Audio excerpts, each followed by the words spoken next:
3টা কি 3:30 হবে। I can feel that বুকের উপরে অনেক ভারী একটা কোনো কিছু।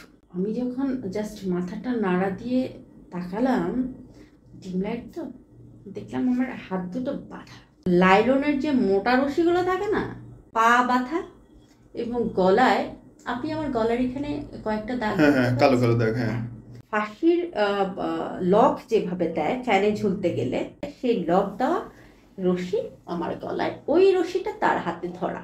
আমি যখন তাকালাম দেখলাম সে আমার বুকের উপরে, পেটের উপরে, আমার পেটটা তখন অনেক বড় যেহেতু 2টা বেবি, পেটের উপর 2টা পা এরকম করা এবং আমার বুকের উপরে তার পুরো শরীরটা। সে বলল, চুপ থাক, তোকে এখন মেরে ফেলবো। তারপরে আমি বললাম, তুমি এটা কেন করছো?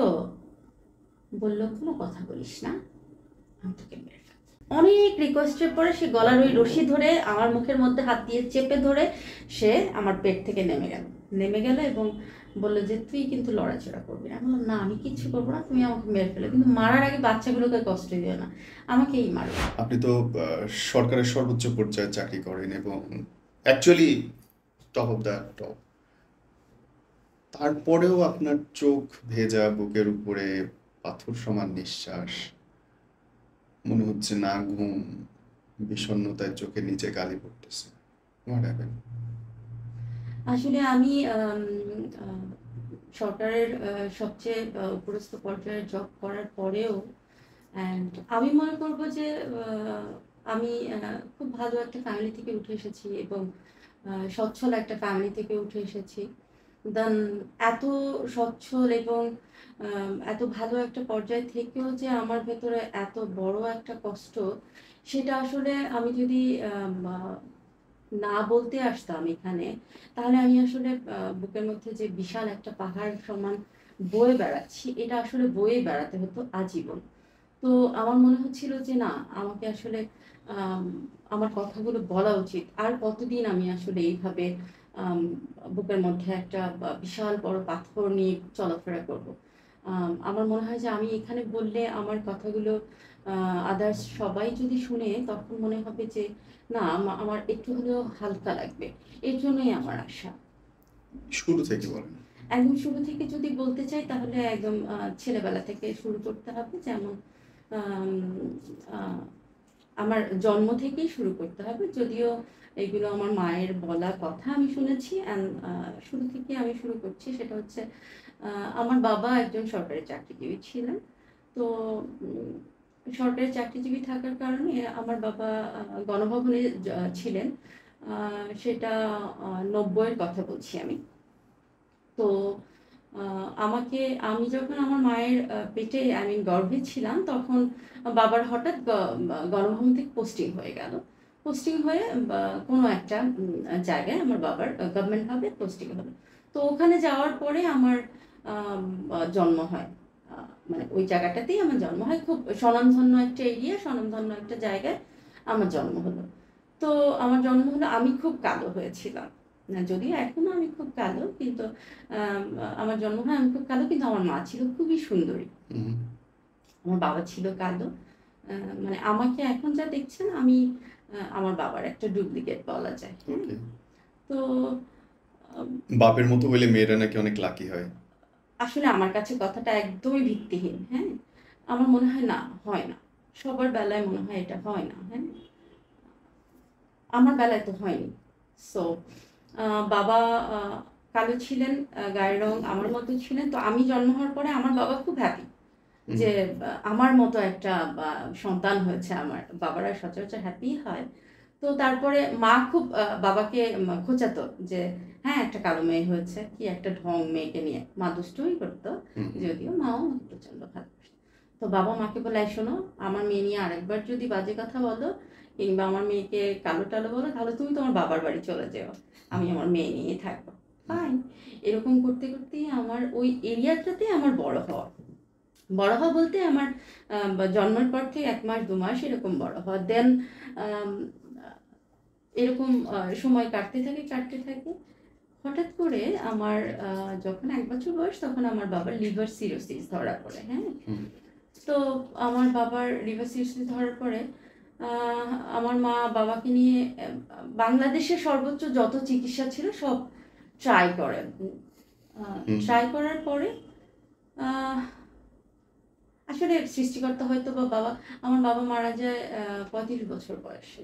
হ্যাঁ, মাত্র 35 হ্যাঁ, বছর মাত্র 35 আল্লাহ। বছর। আর আমার মায়ের বিয়ে হয় মাত্র 9 বছর বয়সে। হ্যাঁ, হুম। গ্রামের ছিল তারা। আমার বাবা হঠাৎ করে আমার মাকে দেখে তার পছন্দ হয়ে যায় এবং ওইভাবে যেভাবে বিয়ে পুতুল হয়, খেলার বয়সে বিয়ে করে। হ্যাঁ বিয়ে হয়ে যায়। তো আমার বাবা মাকে অনেক ভালোবাসতো, মায়ের কাছে শোনা।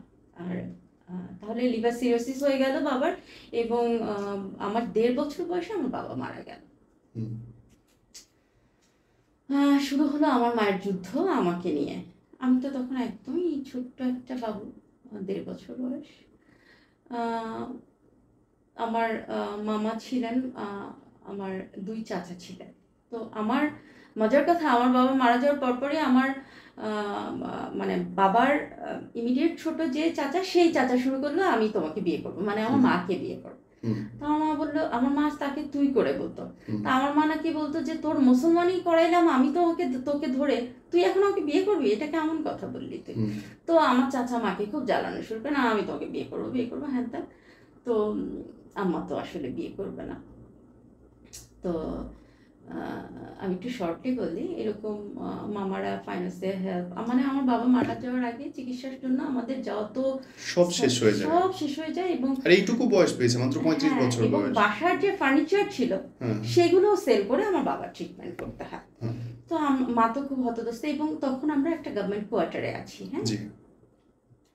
তো এরকম অবস্থানে চলতে চলতে হঠাৎ মানে 5 বছর পরে আমার মায়েরও আমার বাবার জায়গায় চাকরিটা হয়, গভর্নমেন্ট জব হয়। হুম। হ্যাঁ, হুম। আমার মা একটা পাবলিক ইউনিভার্সিটি থেকে মাস্টার্স করেছে। জি। তো মানে আমার বাবা মায়ের অনেক বছরের সংসার বললে, আমি হওয়ার আগ পর্যন্ত তারা দুজন সুন্দর 2টা বার্ড ছিলেন, এবং বাবা মাকে পড়াশোনা সব কিছু ইন্টারেস্ট করতেন, সব কিছু চলতেছিল। হ্যাঁ, হুম। তো 5 বছর পরে বাবার জায়গায় মায়ের জবটা হয় কারো একজনের সুপারিশের মাধ্যমে। হ্যাঁ, হুম। বাবার যে পরস্থ অফিসার ছিলেন সেই হয়তো সুপারিশ করলো যে উনি অসহায়, ওনার একটা বাচ্চা, ওনাকে এই জবটা আসলে ওনার বদলে দিতে হবে। হুম। তো মায়ের জব হয়। ফাইন, আমার তখন 6.5 বছর। জি। তো তখন আমি শুনতে পাই, এর আগে তো আর আমি বুঝতে পারতাম না, তখন আমি শুনতে পাই যে আমার মামারা, আমার চাচারা, আমার ফুপিরা, এরা সেরা সবাই মাকে ফোর্স করতে থাকে যে তুমি আরেকটা বিয়ে করো, আরেকটা বিয়ে করো। হুম। এবং মায়ের অনেক জায়গা থেকে প্রপোজ আসতে থাকে। হ্যাঁ, তো এরকম আমি শুনতে পাই যে মায়ের বিয়ে নিয়ে কথা হচ্ছে। তো হঠাৎ একদিন আমি শুনতে পাই যে মা হয়তো বা আমার খালামণি বা আমার মামাকে বলতেছিল যে দেখো, তোমরা তো আমাকে বিয়ের কথা বলো, কিন্তু আমি তো আসলে বিয়ে করব না। হুম। তা কারণ আমি একজন হাজব্যান্ড পাবো, আমি একজন কাজলি তো তার বাপ পাবে না। হ্যাঁ, আমার বাচ্চাটা আসলে বাবা পাবে না। তো আমাকে তোমরা এই ব্যাপারটাতে আর বিরক্ত করো না, আমি আসলে বিয়েটা আর করছি না, আমি আমার মেয়েকে নিয়েই থাকবো। তারপরে আর কখনো আমি আমার কোনো রিলেটিভকে বলতে শুনি নাই যে বিয়ের কথা।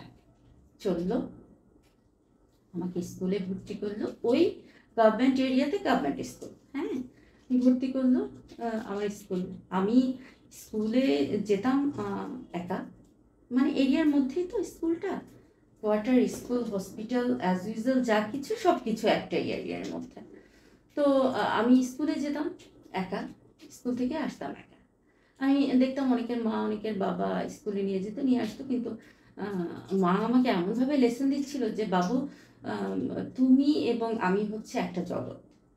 তো আমি জব করছি, তোমাকে অনেক কিছু বুঝতে হবে একা একা। হুম। যেমন আমি হয়তো বা তোমাকে স্কুলে দিয়ে আসতে পারবো না, স্কুল থেকে নিয়ে আসতে পারবো না, টিফিনে হয়তো বা তোমাকে যে খাবারটা দিয়ে আসতে পারবো না, কিন্তু তোমাকে বুঝতে হবে যে মা সবসময় তোমার সাথে আছে। তোমাকে যুদ্ধটা স্ট্রং বানানোর চেষ্টা হ্যাঁ, করছে। তোমাকে যুদ্ধটা একা করতে হবে। এবং আমি ওইভাবেই বুঝে গেলাম। এবং একদম ছোট্টবেলা থেকেই আমি রান্নার কাজটা ট্রাই করতাম আমার মায়ের সাথে। আমি খুব দেখতাম মা কীভাবে রান্না করে, আমি ওখানে যেয়ে দাঁড়ায় থাকতাম, এবং আস্তে আস্তে আমি রান্নাটা শিখে ফেললাম। আমার স্কুল, আমার বাসার রান্না, এবং আমি খুব পরিপাটি গোছানো গাছানো একজন মানুষ হয়ে উঠতে শুরু করলাম। যেমন ঘরের সব গোছানো টিপটপ রাখা, মা খুব ইমপ্রেস হতো।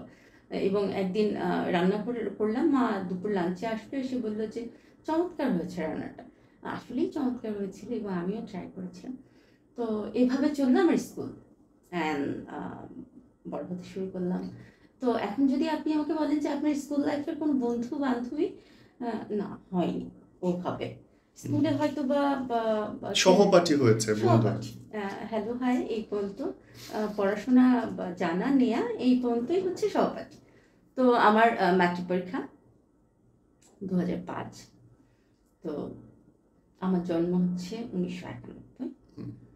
তো মা আমাকে ওইভাবে বলেনি যে তোমাকে আসলে এ প্লাস পেতেই হবে, গোল্ডেন এ প্লাস পেতেই হবে। মা বলেছে ভালো একটা রেজাল্ট করতে হবে। হুম। আমি ওইভাবে, আমার ব্যাকগ্রাউন্ড সায়েন্স ছিল, আমি ওইভাবেই আসলে পড়াশোনাটা শুরু করি অ্যান্ড আমার ম্যাট্রিক পরীক্ষা শেষ হয়েছে এবং আমার golden A plus. I'm so happy. আমার টিচাররাও আমার কাছ থেকে চাচ্ছিল যে আমি গোল্ডেন এ প্লাসটাই পাবো, কিন্তু মা কেন যেন আশা করেনি। মা আশা করেছিল আমার মেয়েটা আসলে ভালো রেজাল্ট করলে ভালো একটা রেজাল্ট করবে। ফাইন।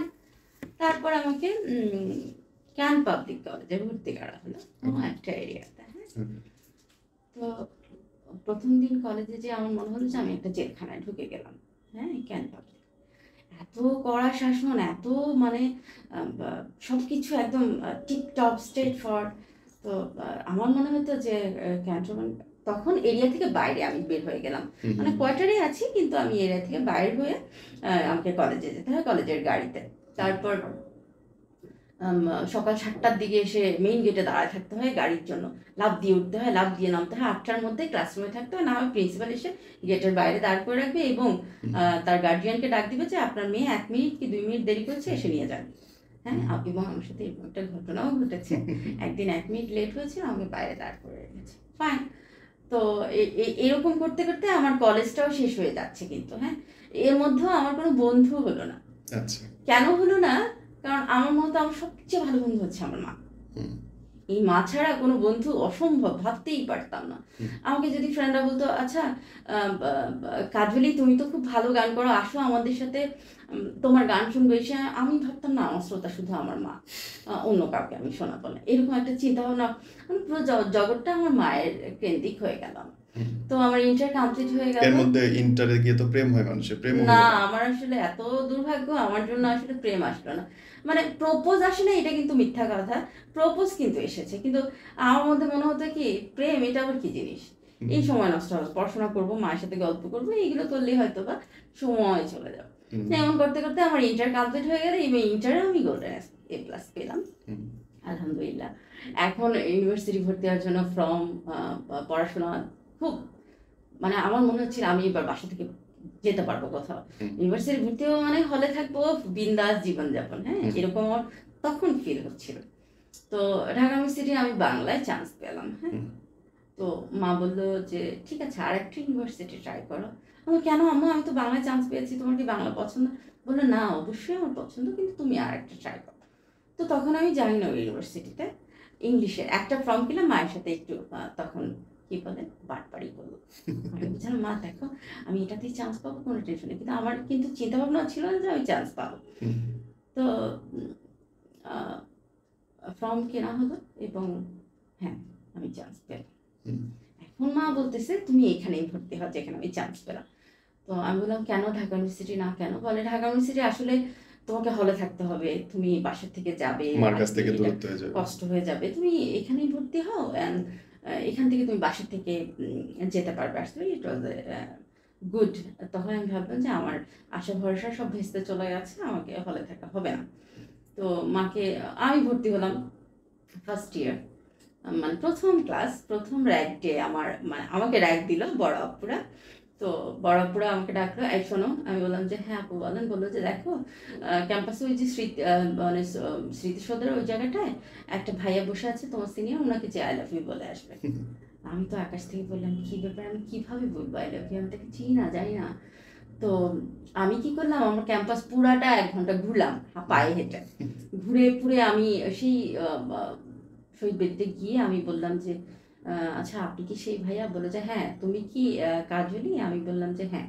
ও দেখো তোমাকে যেটা বলতে বলেছি তোমাকে এটা বলতে হবে না, আমি ওদের বলে দিচ্ছি তুমি বলেছো। আমি তো বহা বাঁচা বেঁচে গেলাম এবং আমি ওখান থেকে ভাগলাম। তারপর আবার আমার ইউনিভার্সিটি শুরু হলো। I enjoy my university. আমি মানে ওই ওই মানে ওই জীবনটা আমি এতভাবে উপলব্ধি করেছি, মনে হতো যে আমার কাছে এটাই মনে হয় স্বর্গ, হ্যাঁ, দ্বিতীয় আতুর ঘর বলে যাকে। কিন্তু বিকেল 4টা হলে মা গাড়ি নিয়ে যেয়ে গেটের সামনে, মানে এখন আমার ক্লাস শেষ, মানে আমি যে একটু আড্ডা দিব, একটু গল্প করবো, কোনো প্ল্যান করবো বন্ধুদের সাথে, নো চান্স।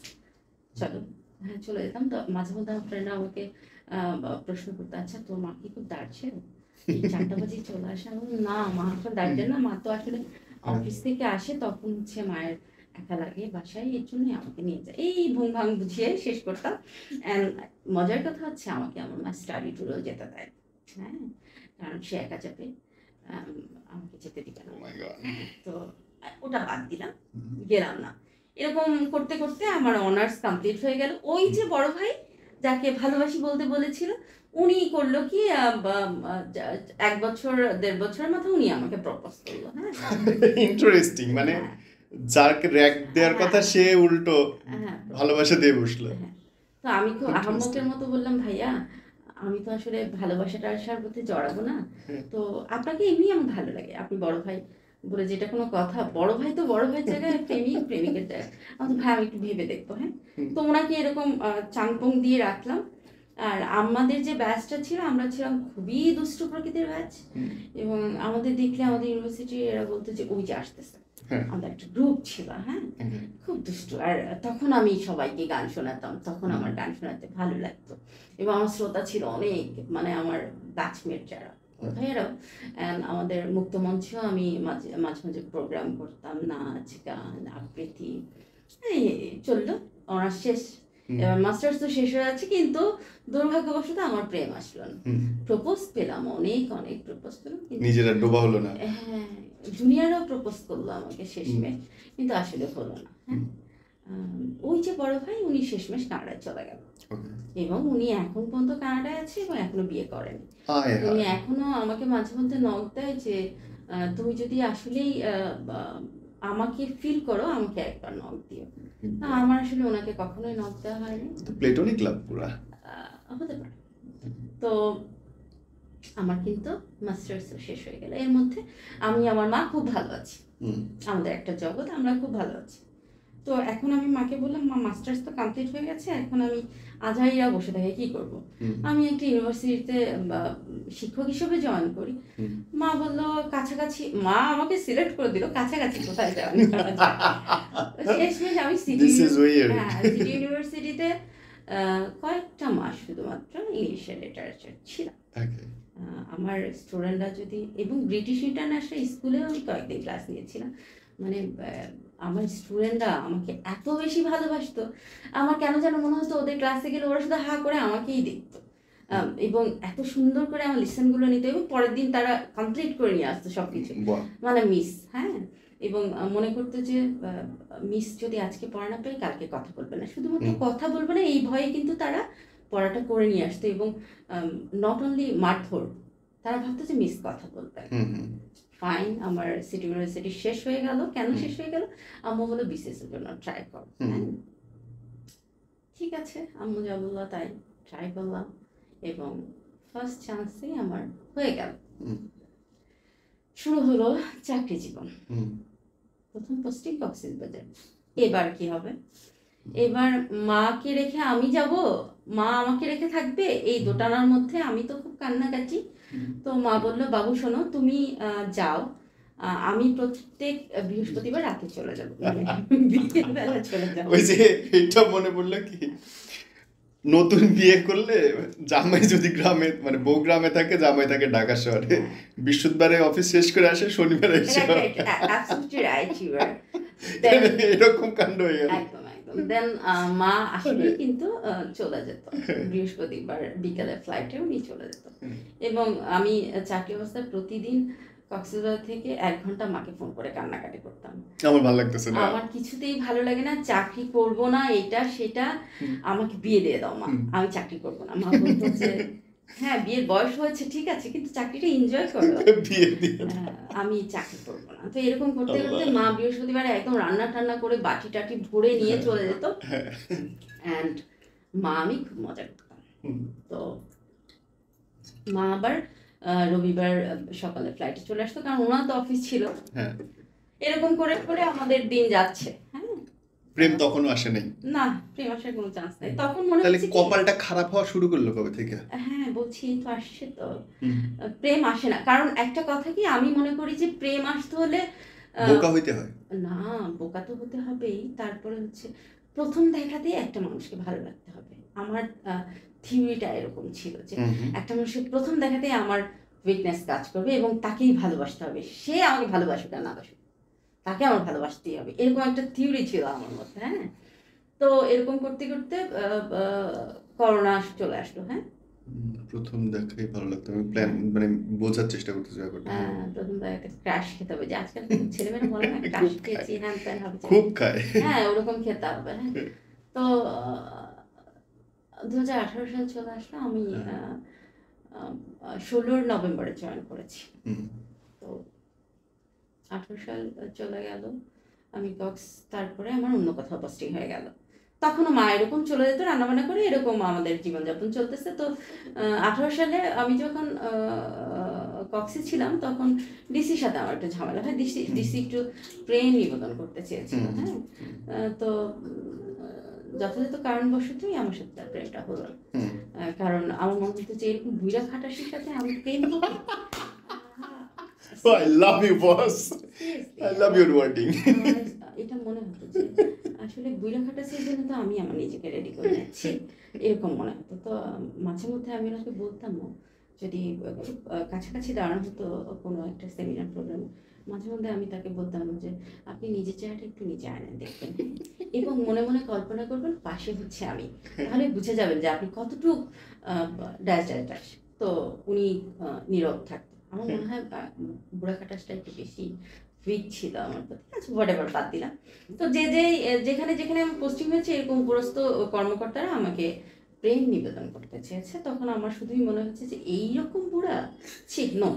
আচ্ছা, যাই হোক। আমি সারা জীবন শুনছি যে মানুষ ধরেন একটা লেভেলের উপরে উঠে গেলে হ্যাঁ, ছেলেদের, পুরুষদের তখন খুব কোচি পছন্দ হয় হ্যাঁ, এবং তখন খুব জুনিয়র মেয়েদের প্রতি খুব আকৃষ্ট হয়ে যায়, আকৃষ্ট হয় এবং তাদের নানানভাবে প্যারা দেয়। প্যারা দেয়। হ্যাঁ, বিশেষ করে আমি আপনাকে একটা ইংরেজিতে কথা বলবো, সেটা হচ্ছে যে ইয়াং মেয়েগুলো হুম, যখন এই বুড়া খাটাস, যাদের অনেক অর্থ টাকা পয়সা আছে এবং ঘরে বউ সন্তান আছে, এই বুড়া খাটাসগুলো প্রথমত তাদের অ্যাটাক করে ফিনান্সিয়াল দিক দিয়ে। যেমন ধরেন যে একটা ইয়াং মেয়ে, তার ফ্যামিলি থেকে ওভাবে হিউজ তার পকেট মানি দিচ্ছে না, এটা সেটাতে দেখতে শুনতে সুন্দর, হুম, ওই বুড়াটা তাকেই টার্গেট করে এবং প্রথমত এখানে নিয়ে যায় ঘুরতে, ওখানে নিয়ে যায় শপিং করায়। এটি উইক হয়ে গেল কিন্তু মেয়েটা, হুম, তখন কিন্তু মেয়েটা একদম ধরেন যে ওইভাবে ম্যাচিউরড হয় না, কিন্তু সে কিন্তু টাকা চিনে গেল। হুম, উইক হওয়ার একটা কারণ আমি মেয়েদের right, কথাটা বললাম। আসলে সবাইও একরকম না, সবাই নিজের বোঝটা বুঝে, অনেকের কথা বললাম। সঠিক। তো করোনা চলে আসলো, খুব সুন্দর করে আমাকে করোনা ধরে ফেললো। হ্যাঁ, হুম, এবং তখন আমার এরিয়া থেকে, মানে আমার মায়ের এরিয়া থেকে আমার খুব কাছাকাছি এক জায়গায় পোস্টিং আছে। হ্যাঁ, হুম, তো আমাকে করোনা ধরে ফেললো। আমার 67% লাঞ্চ হচ্ছে ধরে গেল। হ্যাঁ, এবং আমাকে চিনমোট্রিতে ভর্তি করলো ঢাকাতে। আল্লাহ হ্যাঁ, মাফ করুন। হ্যাঁ, আমার অবস্থা খুবই খারাপ। তো মা তো তখন কোয়ার্টারে, তখন মা বললো যে আমি আসবো। আমি বললাম মা, তোমার তো ডায়াবেটিক্স, তোমার রক্তে কোলেস্টেরল, তোমার হার্টের প্রবলেম আছে, খবরদার তুমি এসো না, হুম, তোমার কিছু হয়ে যাবে। বললো যে আমার সন্তান মারা যাবে আমি বসে থাকবো। আর আমি বসে থাকবো, ইটস নট পসিবল, আমি আসবো। আমার আত্মীয় স্বজনরা অনেকে বলেছে আপনি যান না, মাকে বলেছে যে আপনার প্রবলেম হবে। আমি বলছি না, আমি তো যাবই।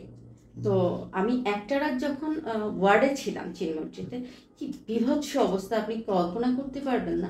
আমাকে একটা ওয়ার্ডে রেখেছে এবং ওয়ার্ডের সামনের দিকেই একটা থাই গ্লাস করা বারান্দা আছে, মানে ওখানে 50-60টা লাশ পড়ে আছে। হ্যাঁ, এবং ওই ওয়ার্ডটার মধ্যে আমি একা। মানে আমার মনে হচ্ছিল যে একটু পরে লাশগুলো উঠে এসে আমাকে ধরবে। সিরিয়াসলি আমি শুধুমাত্র আমাকে একটা ফোন দিয়েছিল ওই ওয়ার্ডের মধ্যে, আর কিছু পানি, আর বলেছিল যে আপনার যদি কাউকে দরকার হয় আপনি জাস্ট একটা ফোন করবেন। ওই অবস্থাতে আমি ছিলাম এবং আমার ড্রাইভার চারদিকে লাশ, হ্যাঁ লাশ, মাঝখানে আপনি একা। একা, মানে কি যে বিভৎস একটা ব্যাপার। তো আমি আমার মাকে ফোন করে বলতেছিলাম, মা দেখো এরকম এরকম পাশে তো এরকম লাশ, আমি কি করব? তো আমার মা আবার মহিলা মানুষ মারা গেলে যে এরিয়াতে ছিল আমার মা কিন্তু গোসল করাতেন, হ্যাঁ। মায়ের তো খুব সাহস, মা বললো যে বাবা তোমার কিচ্ছু হবে না, লাশ কিন্তু উঠে আসে না, তুমি দোয়া ইউজ করো। আমি তো টাকা আশ করে পড়ে মরে যেতাম যদি আমি এইটা একটু এক রাত থাকতে দিলে পারতাম না আমি। আমি পুরোটা রাত ছিলাম ইউনো। তো আমি Oh দোয়া my ইউজ God. করতেছিলাম এবং যতই ট্রাই করি যে আমি ভুলে ওইদিকে যায় না। তাকাবো না, ততই বারবার আমার চোখ ওখানেই যায় যে কখন যেন সাদা কাপড়টা উঠে আসে, হ্যাঁ। কি একটা বিভৎস রাত। তারপর বাতাস যদি উঠতো, মারাত্মক তার যে উড়া কাপড় ওটা দেখলেই তো আমি। হ্যাঁ। Oh my তারপর কি হলো, God. পরের দিন সকালবেলা আমাকে কেবিনে দিল হুম। এবং আম্মা আসলো। আম্মার সেবা যত্নে আমি সুস্থ হয়ে গেলাম এবং আমাকে 7 দিনের পর বাসায় নিয়ে আসলো, মায়ের কোয়ার্টারে নিয়ে আসলো এবং আমি সুস্থ হ্যাঁ, ভালো হয়ে গেলাম। হ্যাঁ, তো এরকম তারপরে আবার জবে জয়েন করলাম। তখন তো আমাদের খুব র্যান্ডম ডিউটি, হুম, দরকার হলে মরে যাও কিন্তু তারপর ডিউটি করতে হবে, হ্যাঁ। হুম। তো ডিউটি করতে করতে আবার আমাকে 6 মাস পরে করোনা ধরলো। তখন আমি মনে মনে চিন্তা করলাম, আই ক্যান ফিল দ্যাট যে আমার আবার করোনা হয়েছে। আমি মনে মনে চিন্তা করলাম এবার আর যাবো করোনা না। আসুক আর করোনার আব্বা আম্মা 14 গোষ্ঠী আসুক, আমি কাউকেই বুঝতে দিব না যে আমার করোনা হয়েছে, শেষ। মাকেও বুঝতে দিলাম না আমার খুব জ্বর। মা ফোন করে, আমি খুব স্ট্রংলি কথা বলার ট্রাই করি। মা বলে তোমার কি শরীর খারাপ? আমি বলছি না আমি তো মোটেও শরীর খারাপ, আমি খুব ভালো আছি। মা বলে না তুমি ভালো নেই, সে তো বুঝে। তো যাই হোক মাকে আসলে বললাম না যে আমার শরীর খারাপ, হ্যান ত্যান। তো চলে গেল। তো শেষমেশ আমার মা যেখানে এরিয়াতে সেইখানে আমার পোস্টিং হলো, ওকে। হ্যাঁ। এখন আমি কাছাকাছি, আমি একটা ছোট ফ্ল্যাট নিলাম ওখানে এবং ওখানে আমি থাকা শুরু করলাম। আমি কোয়ার্টারে থাকবো না। তো মা বললো যে আমার সাথে থাকতে তোমার সমস্যা? আমি বললাম মা শোনো, তুমি এখন আমার বাসায় এসে থাকবা, হ্যাঁ। আমি আর তোমার বাসায় যেয়ে থাকবো না, আমি তো বেড়াতে যাবো। বলে তুমি বেড়াতে কার বাসায় আসবে? হচ্ছে তোমার বাসায়। বলে বাসাটা কার? আমার বাসাটা তো সরকারের। ঢং বেড়ে গেছে তাই। হ্যাঁ খুব ঢং বেড়ে গেছে, মানে হাতির 5 পা হয় না, আমার তখন 10 পা হয়েছিল, হ্যাঁ। তো দেখলাম কি আমার আর যাওয়া লাগে না, মাই অফিস করে বিকেলবেলা আমার বাসায় চলে আসে। ওকে, এরকম মা আমি আমার সকালের চায়ের আড্ডায় মা, বিকেলের চায়ের আড্ডায় মা, মা মা মা সব মা। মাও খুব সুন্দর গান করতেন, সেই আগের কালের গানগুলো, মানে আমায় এত রাতে কেন ডাক দিলি, এই গানটা খুব গাইতো মা। তো আমি মাকে বলতাম মা বাবাকে মিস করতেছ? আর তখন সে অন্যদিকে ফিরে হাসতো আমার দিকে তাকিয়ে। আই নো দ্যাট সে আব্বুকেই মিস করতো। তো আমরা কোথায় ছিলাম 2020, সেকেন্ড টাইম। হ্যাঁ 2020 চলে আসলো এবং খুব ভালো আছি। আম্মাকে যথাযথ ট্রিটমেন্ট করতেছি, তার ডায়াবেটিস সবকিছু চেক আপ সবকিছু আমি এবার আমিই দেখতেছি। এবার আমি তার মা হয়ে গেছি, সে আমার মেয়ে হয়ে গেছে, এরকম মাশাআল্লাহ। একটা ব্যাপার স্যাপার। মা তখন খুব বলতো যে কি আমার ডাবল পার্ট ইউজ করতেছো তুমি? আমি বললাম, হ্যাঁ এবার থেকে তোমাকে তো আমিই দেখবো, তুমি জানো তুমি তো ওষুধ খাও না, তুমি হচ্ছে গিয়ে ওষুধ ফেলে দাও, এখন থেকে ওষুধ আমি খাও। এরকম রাতে মানে আমার বাসার থেকে তখন মা অফিস করা শুরু করলো। তারপর 2021 কোরবানি ঈদ, মা তখন খুব অসুস্থ হয়ে গেল হঠাৎ করে, তার ইউরিনে ইনফেকশনটা অনেক বেড়ে গেল, হ্যাঁ। তো আমি তো সাভারের যত যত ডক্টর হসপিটাল যত ডায়াগনস্টিক যত কিছু আছে সব হাই লেভেলের সব কিছু দেখাচ্ছি, কেন? তো ডক্টর আমাকে বললো যে ডায়াবেটিসটা আপনার আম্মার 6, 7, 8 এরকম সবসময় কন্ট্রোলে থাকে, হঠাৎ করে আপনার আম্মার 22-23 হয়ে যাচ্ছে এবং আপ ডাউন করতেছে। ইভেন আম্মা ডক্টরদের এতই অপছন্দ করতো, তার তো বারডেম হসপিটালে মনে করেন প্রত্যেক মান্থলি চেক আপের জন্য যাওয়া দরকার, সে করতো কি 1 বছর পরে যেত। মানে আমি দূরে চলে গেলাম, সে এখন খুব সুযোগ পেয়ে গেছে 1 বছর পর। আমি যদি জিজ্ঞেস করতাম থ্যাংক ইউ, জিজ্ঞেস করতাম যে কেন যাচ্ছ না, সে বলতো গেলেই তো এতগুলো ব্লাড নেয়, গেলেই তো আমাকে ফুটো করে, অ্যান্ড এতগুলো রক্ত দিয়ে কী করে ওরা, হ্যাঁ ওরা কি খায় এগুলো, মানে এত বিরক্ত ছিল তার এগুলোর প্রতি। তো হঠাৎ করে এরকম ডায়াবেটিস বেড়ে গেল, তো আমি ডক্টরের সাথে আলাপ করলাম। ডক্টর বললো যে হঠাৎ যখন এত বেড়ে গেছে তখন আপনি ইনসুলিন ইউজ করতে হবে, হুম। ইনসুলিন না দিলে আসলে ভালো হবে না, ডায়াবেটিসটা কন্ট্রোলে রাখবেন। হুম। তো কোরবানি ঈদ আমার এমন শুরু হয়ে গেল, আমার হাত পা শুধু কাঁপতো এবং আমি দেখলাম যে আমার ইউরিনটা একা একাই পড়ে যাচ্ছে। হ্যাঁ, আহ, সে কন্ট্রোল রাখতে পারছে না, যে ইউরিনের জন্য যে ওয়াশরুমে যেতে হবে ওই কন্ট্রোলিংটা তার আসছে না। তো আমি বলতাম যে মা তুমি তো এখন খুব অসুস্থ, তুমি অফিস যাওয়ার দরকার নেই, ছুটি নিয়ে নাও, and আমার বাসায় তুমি কন্টিনিউ করো। তো আমার কাজের খালা ছিল, আমার ড্রাইভার ছিল, আহ, এর মধ্যে ইউটার্নটা কোথায় আসলো লাইফের? আসে ওকে। আসে আমার যেহেতু ভাই বোন নাই, হ্যাঁ আমি তো একাই। তো আমার খুব কাছের মানুষ বললে বলবো যে আমার হচ্ছে গিয়ে কাজের খালা, ওর নামটা না নিলেই না, তারপর আমি নিতে চাচ্ছি না, কারণ থাক, আর আমার ড্রাইভার, হ্যাঁ এরাই হচ্ছে কি আমার ফ্যামিলি বলা চলে। তো এরকম করতে করতে হঠাৎ 2000 কোরবানি শেষ হয়ে গেল। মা হচ্ছে ভাগে কোরবানি দিত, আর আমি একাই একটা কোরবানি দিতাম। তো মা আমাকে ফোন করে বললো যে বাবু গরুর ভুঁড়ি কিন্তু তুমি কাউকে দিবা না। আমি বলছি কি বললা তুমি? বলে, হ্যাঁ গরুর ভুঁড়িটা তুমি ড্রাইভারকে দিয়ে পাঠিয়ে দিবা। আমি বলছি পাঠিয়ে দিলে তুমি কি করবো? বলে আমি একাই সারাদিন বসে পড়বো এটা নিয়ে। হ্যাঁ। তো দুপুর ঈদের দিন দুপুর গড়িয়ে যাচ্ছে, আমি একা ঈদ করতেছি, উনি এখানে একা ঈদ করতেছে। কেন? উনি ওই যে ওনার গরুর ভুঁড়িটা নিবে এবং আমার গরুর ভুঁড়ি। কারণ হচ্ছে যে আমি আবার ভুঁড়ি খুব পছন্দ করি। কারণটা হচ্ছে আমি, তো আমি ড্রাইভারকে দিয়ে পাঠিয়ে দিলাম। এরকম সারাদিন খোঁজ খবর নিচ্ছে। আমি একটু ব্যস্ততা, মাংস টাংস কিনে যেতে পারলাম না। আমি ভাবছি যে আমি সকালে যাবো পরের দিন। তো আম্মা আমাকে রাতে 9টার দিকে ফোন করে বলতেছে যে বাবু আমি তো আর পারতেছি না, আমি তো বাথরুমে বসে আছি ভুঁড়ি টুড়ি নিয়ে, এখন আমি কি করবো? আমি বললাম যে এখন তুমি কি করবা? এখন তুমি বুয়াকে বলো এগুলো সব ফেলে দিতে বলবে না প্লিজ, তুই একটু তোর ড্রাইভারকে পাঠানো। যে ড্রাইভারকে কেন? বলে ও এসে আমার সাথে ভুঁড়ি ক্লিন করবে। তো আমি আমার ড্রাইভারকে ফোন করলাম, ড্রাইভার খুব অনুগত, সে বললো যে ম্যাডাম আমি এখনই যাচ্ছি। তো সে আর আম্মা রাতের 1টা পর্যন্ত ভুঁড়ি পরিষ্কার করে প্যাকেট করে এই জিনিসটা আমি আমার মারেও কোনোদিন বুঝাইতে পারিনি যে ভুঁড়ি ভাই 450 টাকা কেজি কিনতে পাওয়া যায়। হ্যাঁ, সারাদিন কষ্ট করার দরকারটা কি? কারণটা হচ্ছে বাজারে যে ভুঁড়িটা পাওয়া যায় সেটা কিন্তু চুন এবং সোডা দিয়ে পরিষ্কার করা, টেস্ট আর পাওয়া যায় না। কিন্তু আমাদের মায়েরা যেভাবে পরিষ্কার করে, ও মাই গড, এটা তো অমৃত একটা স্বাদ। হ্যাঁ, তো ভুঁড়ি টুড়ি প্যাকেট করে রেখে দিল। হঠাৎ করে আমি পরের দিন সকালে গেলাম, দেখলাম যে মায়ের চোখ টোক খুব লাল হয়ে আছে এবং আমি বললাম যে মা তোমার কি শরীরটা খুব খারাপ লাগছে? বললো যে একটু হয়তো বা খারাপ লাগছে আমার। বললো চলো বাসায় চলো, আমার বাসায় নিয়ে আসলাম। তো আমার বাসায় থাকলো। হঠাৎ করে আমার বাসায় চেক আপ টেক আপ সব হচ্ছে। হঠাৎ করে আমি পপুলার ডায়াগনোস্টিক নিয়ে গেলাম মাকে, যে মায়ের সব টেস্টগুলো আবার করালাম এবং দেখলাম যে কিডনির পয়েন্টটা একটু বেশি আছে। তো ডক্টরকে আমি জিজ্ঞেস করলাম, ডক্টর বললো যে আমার পার্সোনাল ডক্টর আমার মায়ের, তো বললো যে ম্যাডাম আসলে কোনো প্রবলেম নাই, যা পয়েন্ট আছে ওষুধে রিকভার হয়ে যাবে। তো ডক্টরকে বিশ্বাস করবো না তো কাকে বিশ্বাস করবো? আমি তো আর ডক্টর না, আমি তো আর বুঝবো না যে ওষুধ দিলে হবে নাকি হসপিটালাইজড করতে হবে নাকি আমি কিছুই বুঝবো না। তো আমি ওভাবে ওষুধ দিলাম। তো আম্মা আমি আমাদের দেশের বাইরে একটা প্ল্যান করলাম যে একটু ঘুরতে যাব দুবাইতে। আমি প্রচণ্ড ঘুরে বেড়াই, প্রচণ্ড ট্রাভেল প্রিয় মানুষ আমি। এমনও আছে মাকে নিয়ে সারাদিন অফিস টফিস করছি, বৃহস্পতিবার চারটি পাটি গোল করে ড্রাইভার নিয়ে চলে গেছি কক্সবাজার। তো মা বললো কি বাবু আর কখনো কোরাল মাছ এনো না। আমি বললাম কেন? বলে কি ভালো লাগে না। তো গেল, আমি শপিংয়ে চলে গেলাম ড্রাইভারকে নিয়ে। তো মা সুস্থ, একদম পরিপূর্ণ সুস্থ। আমি শপিং টপিং করে সন্ধ্যার পরে আসলাম। আমি দেখলাম যে আমার মেইন রোড থেকে আমি দরজা খুলে ভিতরে ঢুকতেছি, দেখলাম মায়ের একটা কিং চেয়ার আছে অনেক সুন্দর, ওই চেয়ারে মা বসে আছে। আমাকে দেখে আবার উকি দিয়ে দেখলো যে তার মেয়ে এসছে, হাতে অনেক ব্যাগ ট্যাগ, ড্রাইভার সব ব্যাগ ঢুকাচ্ছে। তো আমি মাকে 2টা 3 পিস দিলাম, সেটা আমি ইয়েলো থেকে নিয়েছিলাম। তো মা 3 পিসগুলো দেখে বললো, সে কিন্তু এমনি 3 পিস ম্যাক্সির কথা বললেই রেগে উঠতো এবং আমাকে যা ইচ্ছা তাই বলতো। হ্যাঁ, আমাকে আলট্রা মডার্ন হাবি যাবি এগুলো বলতো। সে সোজা কথা শাড়ি পরা না। তো 3 পিসগুলো দেখে সে আমাকে বললো 3 পিসগুলো অনেক সুন্দর। হঠাৎ তার মুড চেয়েছে এবং সে আমার সামনে ট্রাই করে দেখতেছিল যে এগুলোই সে এখন থেকে পরে অফিস করবে এবং সে এগুলো পরে ট্রাভেলটাই যাবে। ফাইন, অনেক কথা, সেদিন আমরা এত কথা বলতেছি।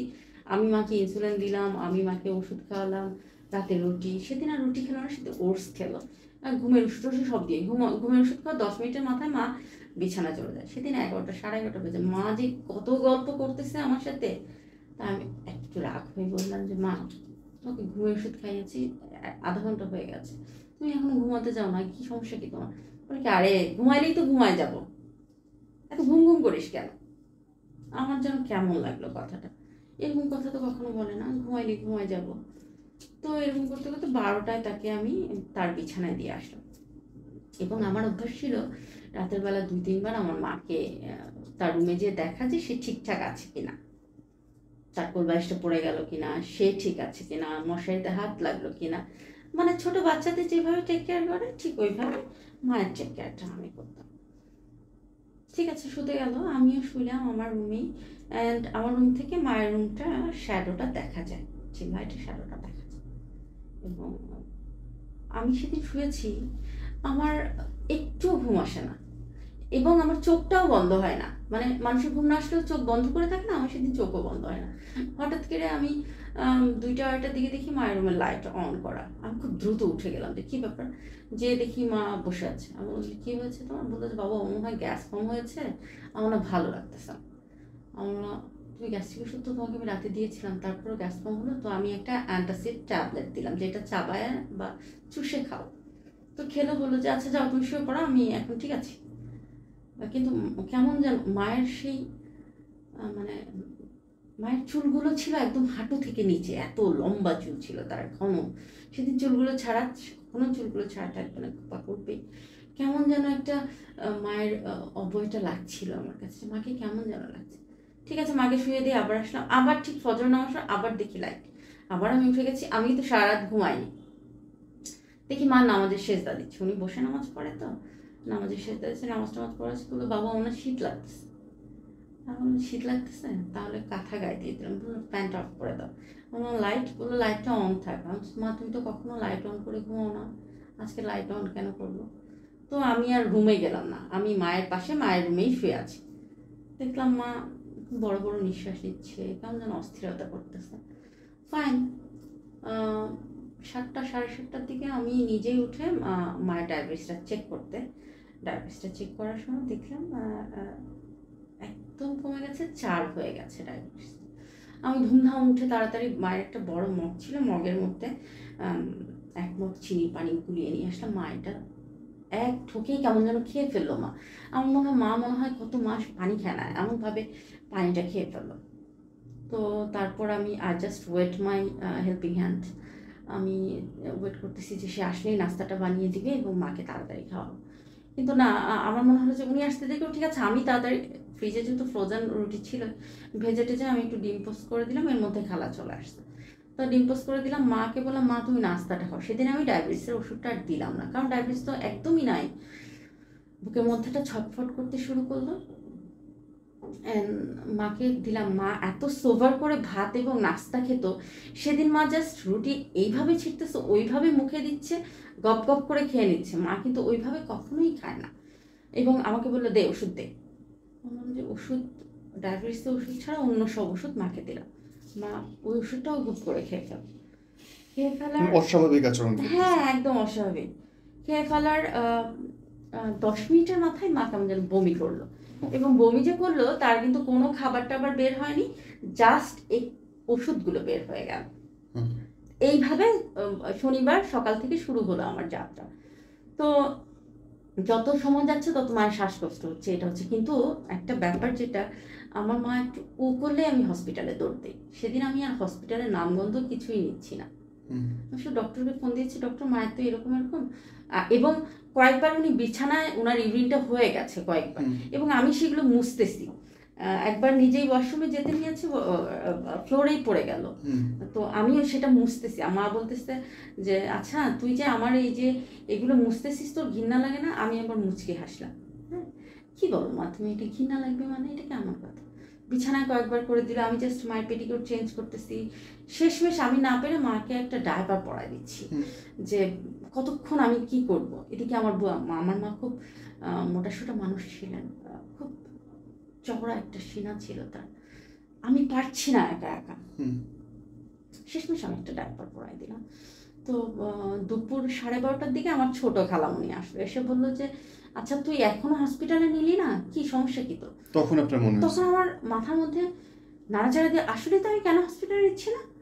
মাকে বললাম মা তাড়াতাড়ি উঠো, বুয়াকে বললাম যে তাড়াতাড়ি উঠায় দেন আম্মুকে, আমি হসপিটালে নিয়ে যাব, আমার ড্রাইভার নাই এখন, আমাকে নিজেই ড্রাইভ করতে হবে।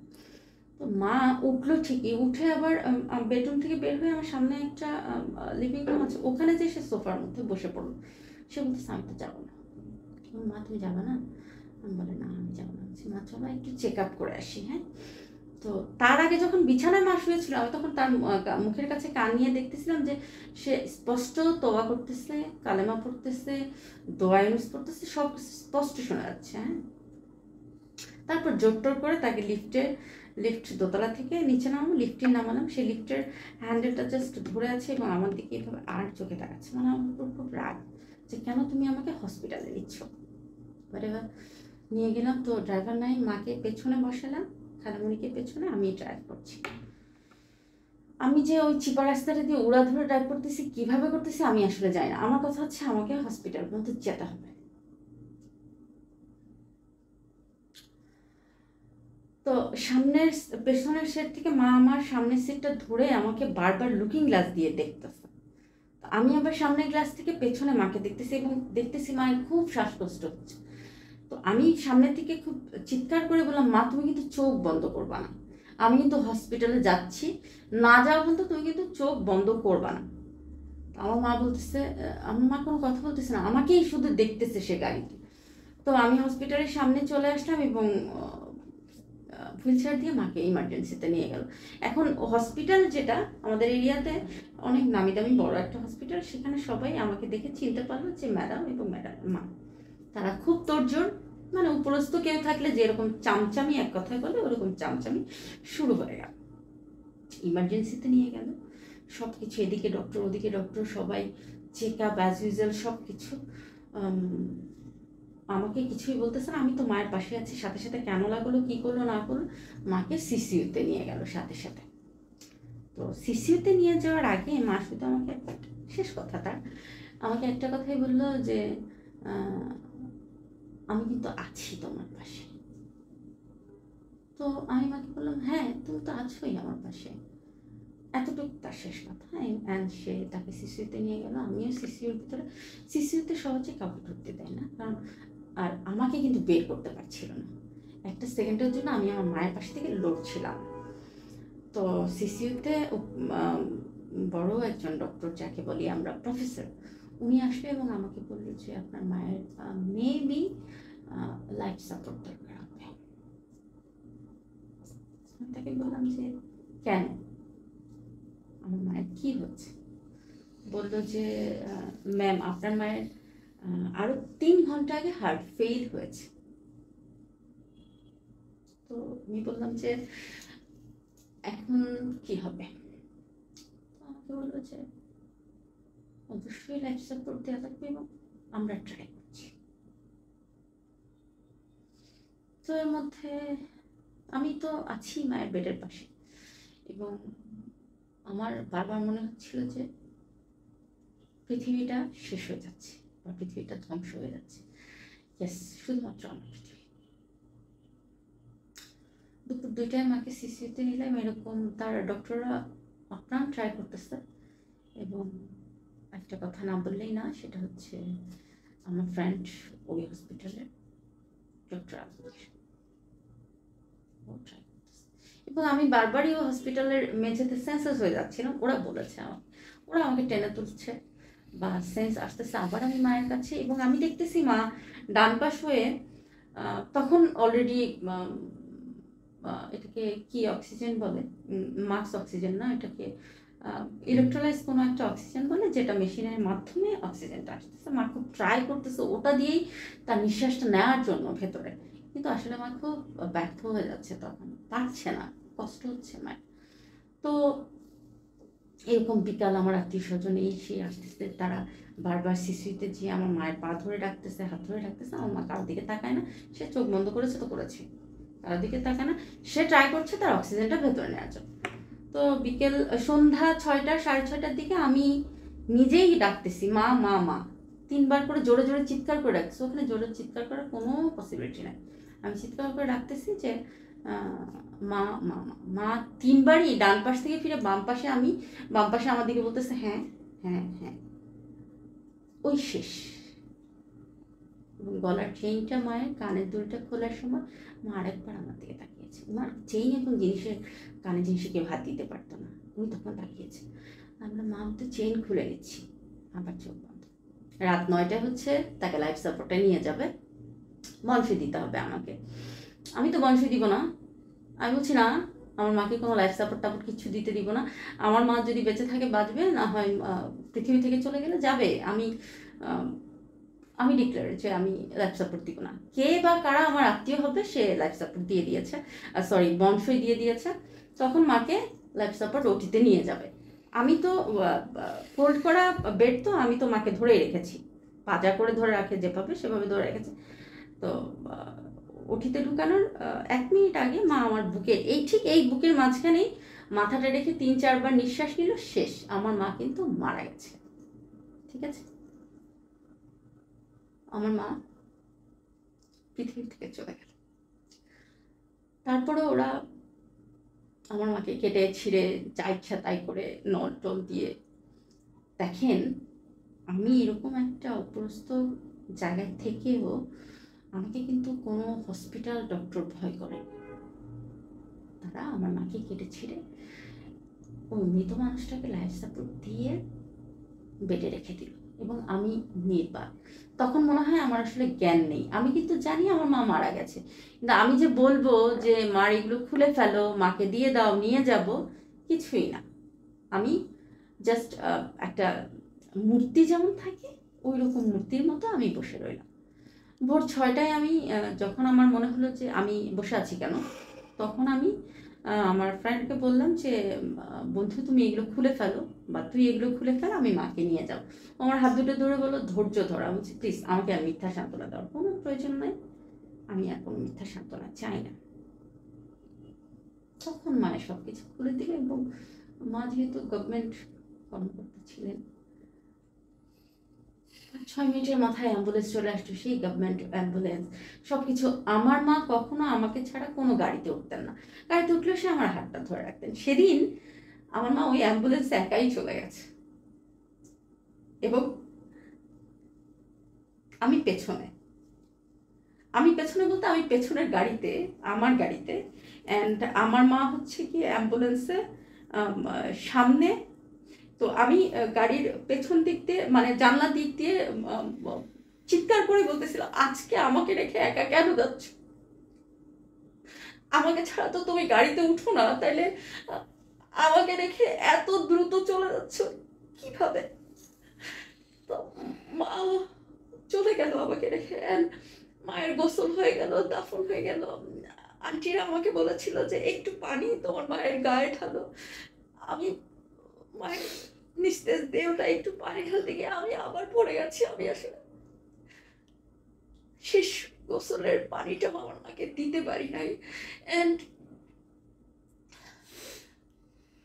আমার বাবার যেখানে মাটি হয়েছিল সেখানে আমার মাকে মাটি দেওয়া হবে, আমি উদ্দেশ্য আমার গ্রামের বাড়ি।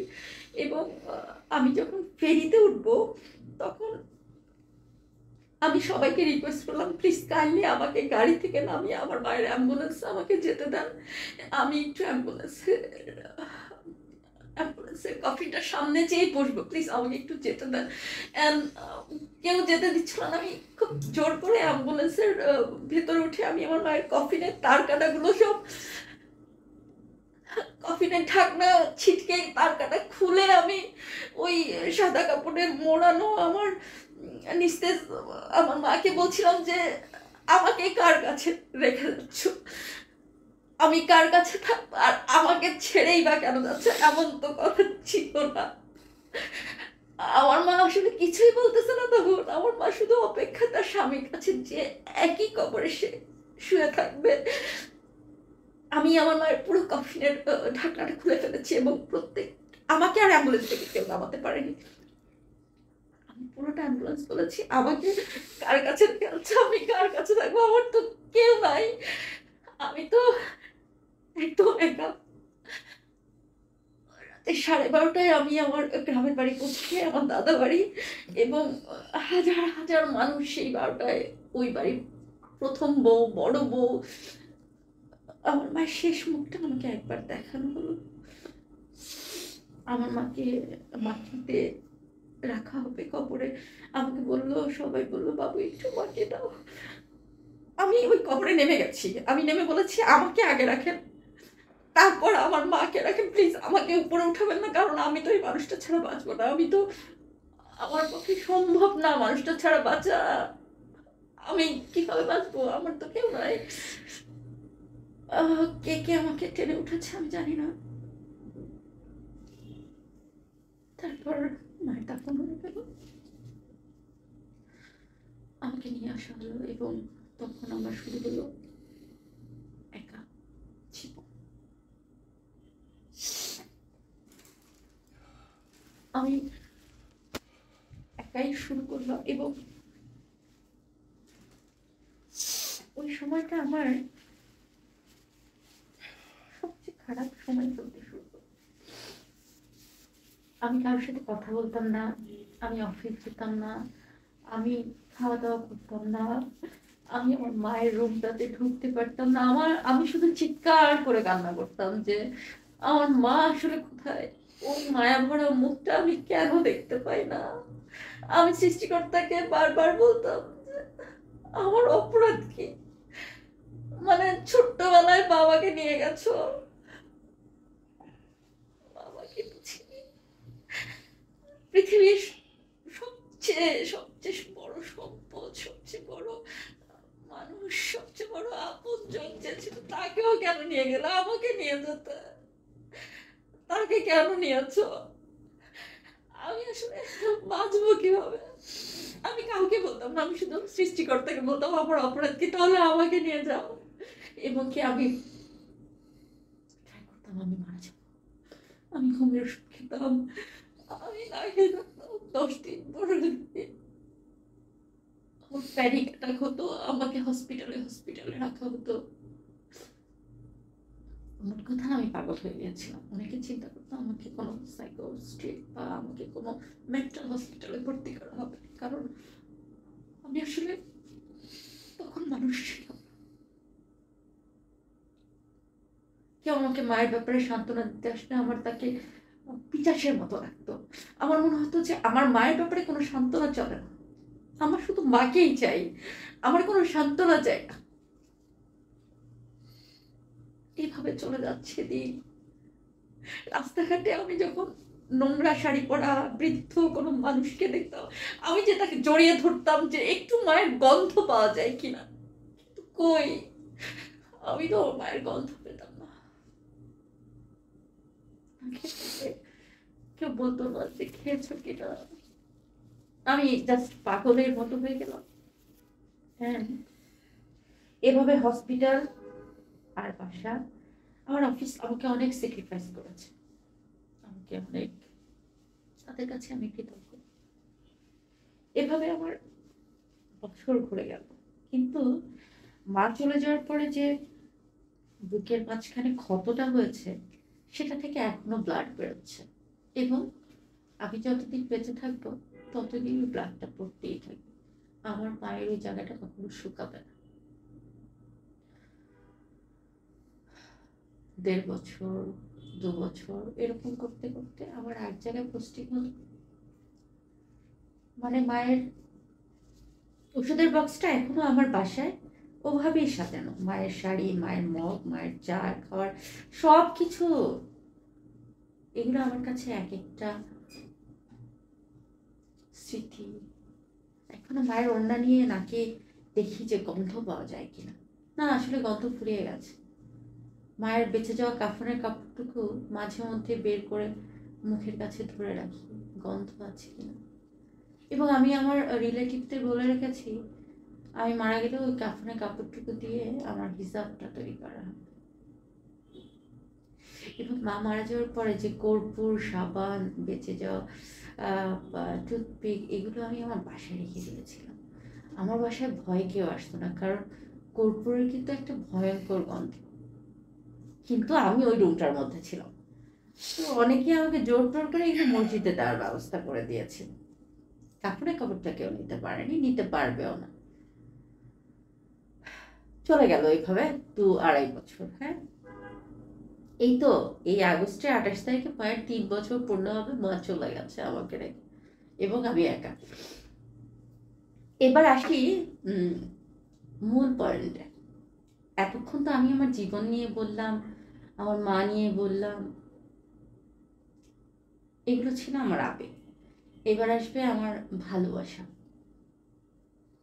2023-এর সেপ্টেম্বর হঠাৎ করেই ফেসবুকে একটা ফ্রেন্ড রিকোয়েস্ট আসলো আমার। যদিও আমি ফ্রেন্ড রিকোয়েস্ট একসেপ্ট করার আগে খুব যাচাই বাছাই করি, এটা আমার স্বভাব বলা চলে। এমনও ফ্রেন্ড রিকোয়েস্ট আছে যে আমি 4 বছর ধরে ঝুলিয়ে রেখেছি। হ্যাঁ, হঠাৎ করে আসলো রিকোয়েস্টটা, তো আমি তার প্রোফাইলটা চেক করলাম।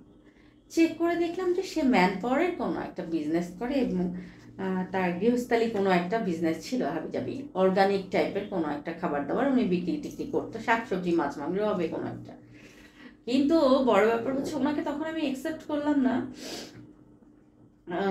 3-4 দিন পরে কেন যেন ওনাকে আমি একসেপ্ট করলাম। হ্যাঁ, তো একসেপ্ট করার পরে ওনার যে প্রোফাইল ছবিটা ছিল ফেসবুকে, ওটা দেখে আমি এই যে কিছুক্ষণ আগে আপনাকে বলেছিলাম না যে দেখেই ক্র্যাশ খেতে হবে বা প্রথম দেখাতেই ভালো লাগতে হবে, মানুষটাকে আমি দেখি নাই, শুনি নাই, কিন্তু ওনার যে প্রোফাইল পিকটা এবং ওনার হাসিটা, ওটা দেখে আমার মানে কি বলে ওটাকে, ক্র্যাশ খাওয়া শেষ। হ্যাঁ, ওনার প্রোফাইল পিকের ছবি, হাসিটা। তো একসেপ্ট করার পরে উনি রাতের 4টার দিকে আমাকে এসএমএস দিল, হ্যালো আসসালামু আলাইকুম, কেমন আছেন, আশা করি ভালো আছেন। তো আমি আর সিন করলাম না, আমি এমনি দেখলাম যে সে এটা লিখেছে, আমি সিন করি নাই। তার 2 দিন পরে আমি সিন করে লিখলাম যে ওয়ালাইকুম আসসালাম, ভালো আছি, শেষ। আমি বুঝতে দিলাম না যে আমি আসলে ওনার ছবি দেখে অনেক ভালো আছি। হ্যাঁ, তো তারপরে আবার লিখলো যে কেমন আছেন। আমি তারপরে আবার 2-3 দিন পর বললাম ভালো আছি। তো উনি সাথে সাথেই আমি যখন ভালো আছি লিখেছি তখন উনি লাইনে ছিল, এবং উনি লিখলো যে আচ্ছা আপনি কি খুব কম কথা বলেন? তখন আমি বললাম না, কম কথা বলি না। লিখলাম, তখন বললো আচ্ছা আমি কি আপনাকে ফোন করতে পারি?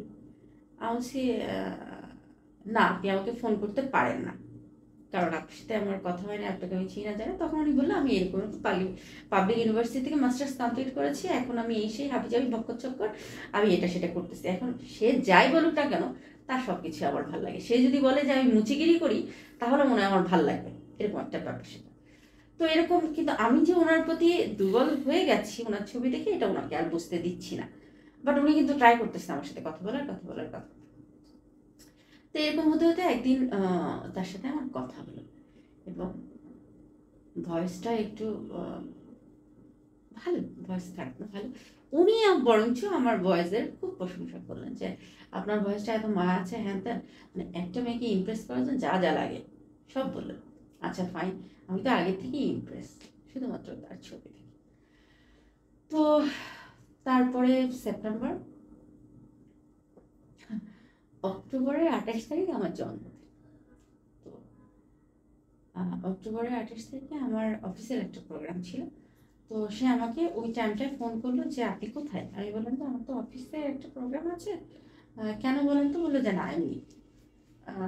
তার 2 দিন আগে সে কি করলো, সে জেনে গেছে আমার অফিস কোথায়, এটা সেটা। সে 2 দিন আগে এতগুলো ফুল নিয়ে, এতগুলো পিঠা কিনে নিয়ে এসে সে আমার অফিসের গেটে হাজির।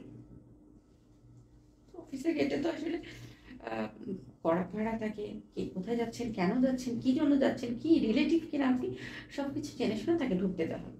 তো আমাকে যখন বললো আমি আপনার অফিসের সামনে, আমি কি করলাম, হুট করে ফোনটা বন্ধ করে দিয়েছি।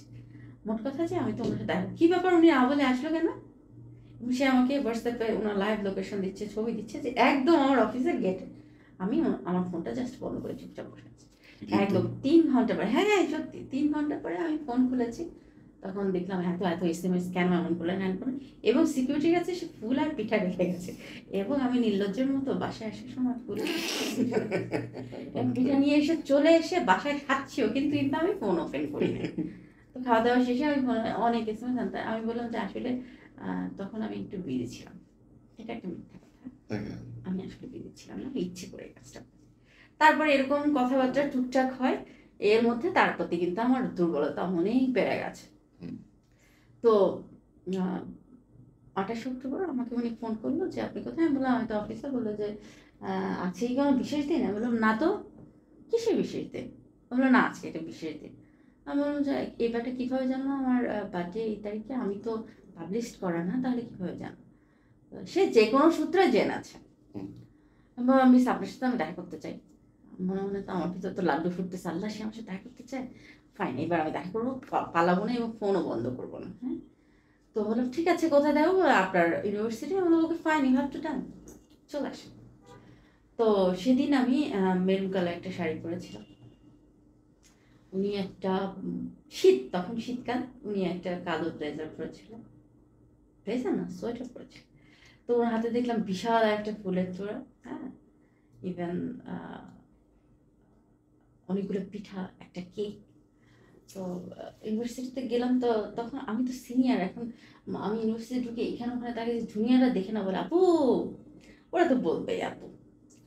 তো তারপরে হচ্ছে গিয়ে বলে যে কেকটা কাটেন। আমি বললাম দেখেন আম্মা চলে যাওয়ার পর উনি এর মধ্যে আম্মার পুরো ঘটনা ওনাকে বলা শেষ, এবং আমি আমার কোথায় কি আছে না আছে আমি কিন্তু বোকার মতো ওনাকে আমার বলা শেষ হয়ে গেছে যে আমি একা হ্যানতেন আপনি। তো কেকটা কেটে আমরা আম্মা চলে যাওয়ার পর তো আমি আর জন্মদিন পালন করি না, তো জন্মদিন আবার কিসের, এক কাজ করেন কেকটা আপনি কেটে আপনিই খেয়ে ফেলান, ভাবেন যে আপনারই জন্মদিন। তো সে একটু ফোর্স করলো যে কেকটা কাটি চলো। তো সে বললো যে এখানে কাটতে চাচ্ছে না, তাহলে চলেন আমরা কোথাও ঘুরে আসি। রাত তখন 7টা। তো সে বললো যে চলেন মাওয়াতে যাই আমরা ইলিশ খেতে। তো আমার গাড়ি আমার সাথেই আছে, আমার ড্রাইভার আছে। তো বললাম, আমি মনে মনে বললাম যে হ্যাঁ কিছুটা সময় তার সাথে কাটার, এমনি এর মধ্যে কিন্তু আমি তার প্রেমে পড়ে গেছি অলরেডি, সে জানে না, এবং সে ভাবতেছে যে প্রেমে পড়ানো যায় কিভাবে, কিন্তু সে তো আর জানে না আমি তো প্রেমে পড়ে গেছি, এবং খুব জঘন্যভাবে প্রেমে পড়েছি। হ্যাঁ, মারাত্মক, মানে একটা টিনেজার মেয়ে যেমন তার প্রেমিকের কথা বারবার শুনতে ইচ্ছা করবে, তার ফোন কলে ওয়েট করবে, তাকে দেখতে ইচ্ছা করবে, হ্যান তেন, এবং এইরকম ফিলটা আমার মধ্যে তখন কাজ করছে। এটা তো আপনার প্রথম প্রেম। একদম। তো আমি তার সাথে চলে গেলাম মামা আমার গাড়ি নিয়ে, মামা গিয়ে আমরা ইলিশ খেলাম, আমার কেকটাও আমি সেদিন কাটলাম, এবং চা খেলাম, খাওয়ার পরে আমরা ওখান দিয়ে ঘোরাফেরা করতেছি। তো আমি তার সাথে গিয়েছি, সে ঘোরাফেরা করতেছি, সে তো কিছু ভালোবাসার ভালো লাগার কথা বলবে, তাই না? আমি দেখলাম সে তার ক্যাম্পাসের এই হয়েছিল, ক্যাম্পাসে সেই হয়েছিল, এই আর্মির দৌড়ানি খেয়েছিলাম, সেই পুলিশের, মনে মনে ভাবতেছি কী ব্যাপার এই লোকটা এরকম বাচাল কেন? হ্যাঁ, তার সাথে আমি এত দূর আসলাম, সে কোথায় তার ফ্যামিলির কথা বলবে বা ভালো লাগা কিছু কথা বলবে যেগুলো শুনে আমার ভালো লাগবে, সে কি এগুলো কোন ঐতিহাসিক গল্প আমার সাথে করতে হবে। শেষ সময় আমি বললাম যে ঠিক আছে চলেন ফিরবো। বলছে ও থাকবেন না? আমি বলছি না, আমি যে তার প্রতি বিরক্ত সে কিছুটা বুঝতে পারে। তারপর আমরা 12:30 1টা 1:30টার দিকে রওনা দিলাম মাওয়া থেকে। তো মাওয়া থেকে রওনা দিয়েছি, ভোরবেলা এসে আমি আমার এরিয়াতে পৌঁছালাম। হ্যাঁ, তো তখন আমার বাসায় ঢোকা মানে যে আসলে ম্যাডাম এত রাতে কোত্থেকে আসলো, রাতে কই ছিল, ব্যাপারটা অন্যরকম না। তো আমি ওনাকে বললাম যে এখন আমি কি করব, আমি তো আসলে 9টা ছাড়া বাসায় ঢুকতেও পারবো না, আমার সিকিউরিটি করবে যে ম্যাডাম হ্যাঁ প্রশ্ন। তো বললো যে ম্যাডাম এইখানেই আমার একটা ফ্রেন্ডের বাসা আছে, আপনি চাইলে ওখানে সকাল পর্যন্ত ওয়েট করতে পারেন। তো আমার মনের মধ্যে ছিল আরে আমি তো এই এই এই এরকম একটা পর্যায়ে আছি, আমার হ্যাঁ আমি তার সাথে তার ফ্রেন্ডের বাসায় সময় কাটাতেই পারি, সকালে আমি বাসায় যাবো। আচ্ছা গেলাম, আমার মধ্যে কিন্তু কোনো ভয় ছিল না যে আরে এই লোকটা বা তার ফ্রেন্ড মিলে আমাকে এটা সেটা করবে কিনা, হ্যাঁ তাই কোনো দুর্ঘটনা, এগুলো আমার মধ্যে ছিল, কারণ ওটা আমার এরিয়া। তো গেলাম, যাওয়ার পরে দেখলাম ফ্রেন্ডের ওয়াইফ নাই বাসায়, শুধু ফ্রেন্ডই আছে। তো ফ্রেন্ডও আমাকে দেখে চিনল যে ম্যাডাম। তো ফাইন, আমি বসেছিলাম। তো একসময় দেখতেছিলাম আমি খুব ঝিমাচ্ছি, ঘুমায় পড়ে যাচ্ছি, হ্যাঁ, সারা সারা রাত জায়গা। জেগেছিলাম। হুম, তো উনি বললো যে ম্যাম, মানে উনি বললো যে ম্যাম আপনি, তখন আমাকে ম্যাম করে ডাকে, যে আপনি পাশের রুমে একটু রেস্ট করতে পারেন। হুম, আমি বললাম যে ঠিক আছে। তো আমি পাশের রুমে যে হেলান দিয়ে জাস্ট বসেছি। আমি ওয়েট করতেছিলাম কখন 7টা 8টা বাজবে, আমি এখান থেকে ভাগবো, হ্যাঁ। হুম, তো তার একটু পরে সেও ওই রুমে গেল। যাওয়ার পরে বললো যে আমি কি এখানে বসবো, গল্প করবো? আমি বললাম হ্যাঁ বসেন না, আমি তো চাচ্ছিলাম যে আপনি এখানে বসে থাকেন, আপনার সাথে আমি গল্প করি, হুম। এমনি অন্য কিছুই না। তো দেখলাম সেও ঝিমাচ্ছে, এবং ঝিমাতে ঝিমাতে এক পর্যায়ে সে কিন্তু প্রেস। পড়ে যাচ্ছে। এবং আমি তখন বললাম এখানে বালিশ আছে, আপনি শুয়ে থাকেন, আমি বসে আছি। হুম, বলছে আপনিও শুয়ে থাকেন, রেস্ট করেন, আমরা তারপরে যাব। তো সেও শুয়ে পড়লো, এবং তার বাম হাতটা এভাবে মেলা ছিল, বাম হাতের এখানে আমি আনফর্চুনেটলি শুয়ে পড়েছি, হুম। কারণ আমি আর চোখে দেখতেছি না, সেন্স আমার নেই। মাথা টাথা ঘুরাচ্ছে। ইভেন 20 মিনিট কিন্তু আমি ঘুমাচ্ছিলাম। হুম, 20 মিনিট পরে দেখলাম তার হাত যেভাবে ছিল সেভাবেই আছে, হুম, এবং সে এক বিন্দুও লড়ে নাই, চড়ে নাই, রোবট জাস্ট। হুম, আমি তো লাফ দিয়ে উঠলাম, উঠে বললাম সকাল হয়ে গেছে, চলো চলো। তো আমাদের বাসায় চলে যাবে, সে তার বাসায়, আমি আমার বাসায় চলে গেলাম। এরকম করে ভালোবাসা শুরু হলো। সে যে আমাকে ভালোবাসে সেটা কিন্তু সে বলতে পারছে না, বাট আমি কিন্তু প্রতিনিয়ত তাকে বোঝাচ্ছি যে ভালোবাসিটা বলেন আপনি, তারপর আমি বলি। তো এবারটা বলে না। না, ওবাটা বলে না, ওবাটা সাংঘাতিক রকমের চাপা। চাপা, হ্যাঁ খুব চাপা। তারপর তারপর আম, বলে বলিটা হলে কবে? শোনেন, বলে বলিটা সে তো জীবনেও বলবে না। তো একদিন আমি তাকে বললাম, জোর করে বললাম যে আপনাকে ইচ্ছে করতে কষি একটা চড় মার। তো কেন? আমি বলছি আচ্ছা আপনি কি আমাকে ভালোবাসেন? বলে হুম। আমি বলছি হুঁটা কি? ভালোবাসিটা মুখে বলতে পারেন না, ফাইজলামি করেন? আমি যে আপনাকে ভালোবাসি সেটা বোঝেন? বলে হুম। কি সমস্যা কি আপনার? হ্যাঁ। তো বলতেছে আচ্ছা পরে বলি ব্যাপারটা, উত্তরটা পরে বলেন। পরে কি? হ্যাঁ, পরেটা কি?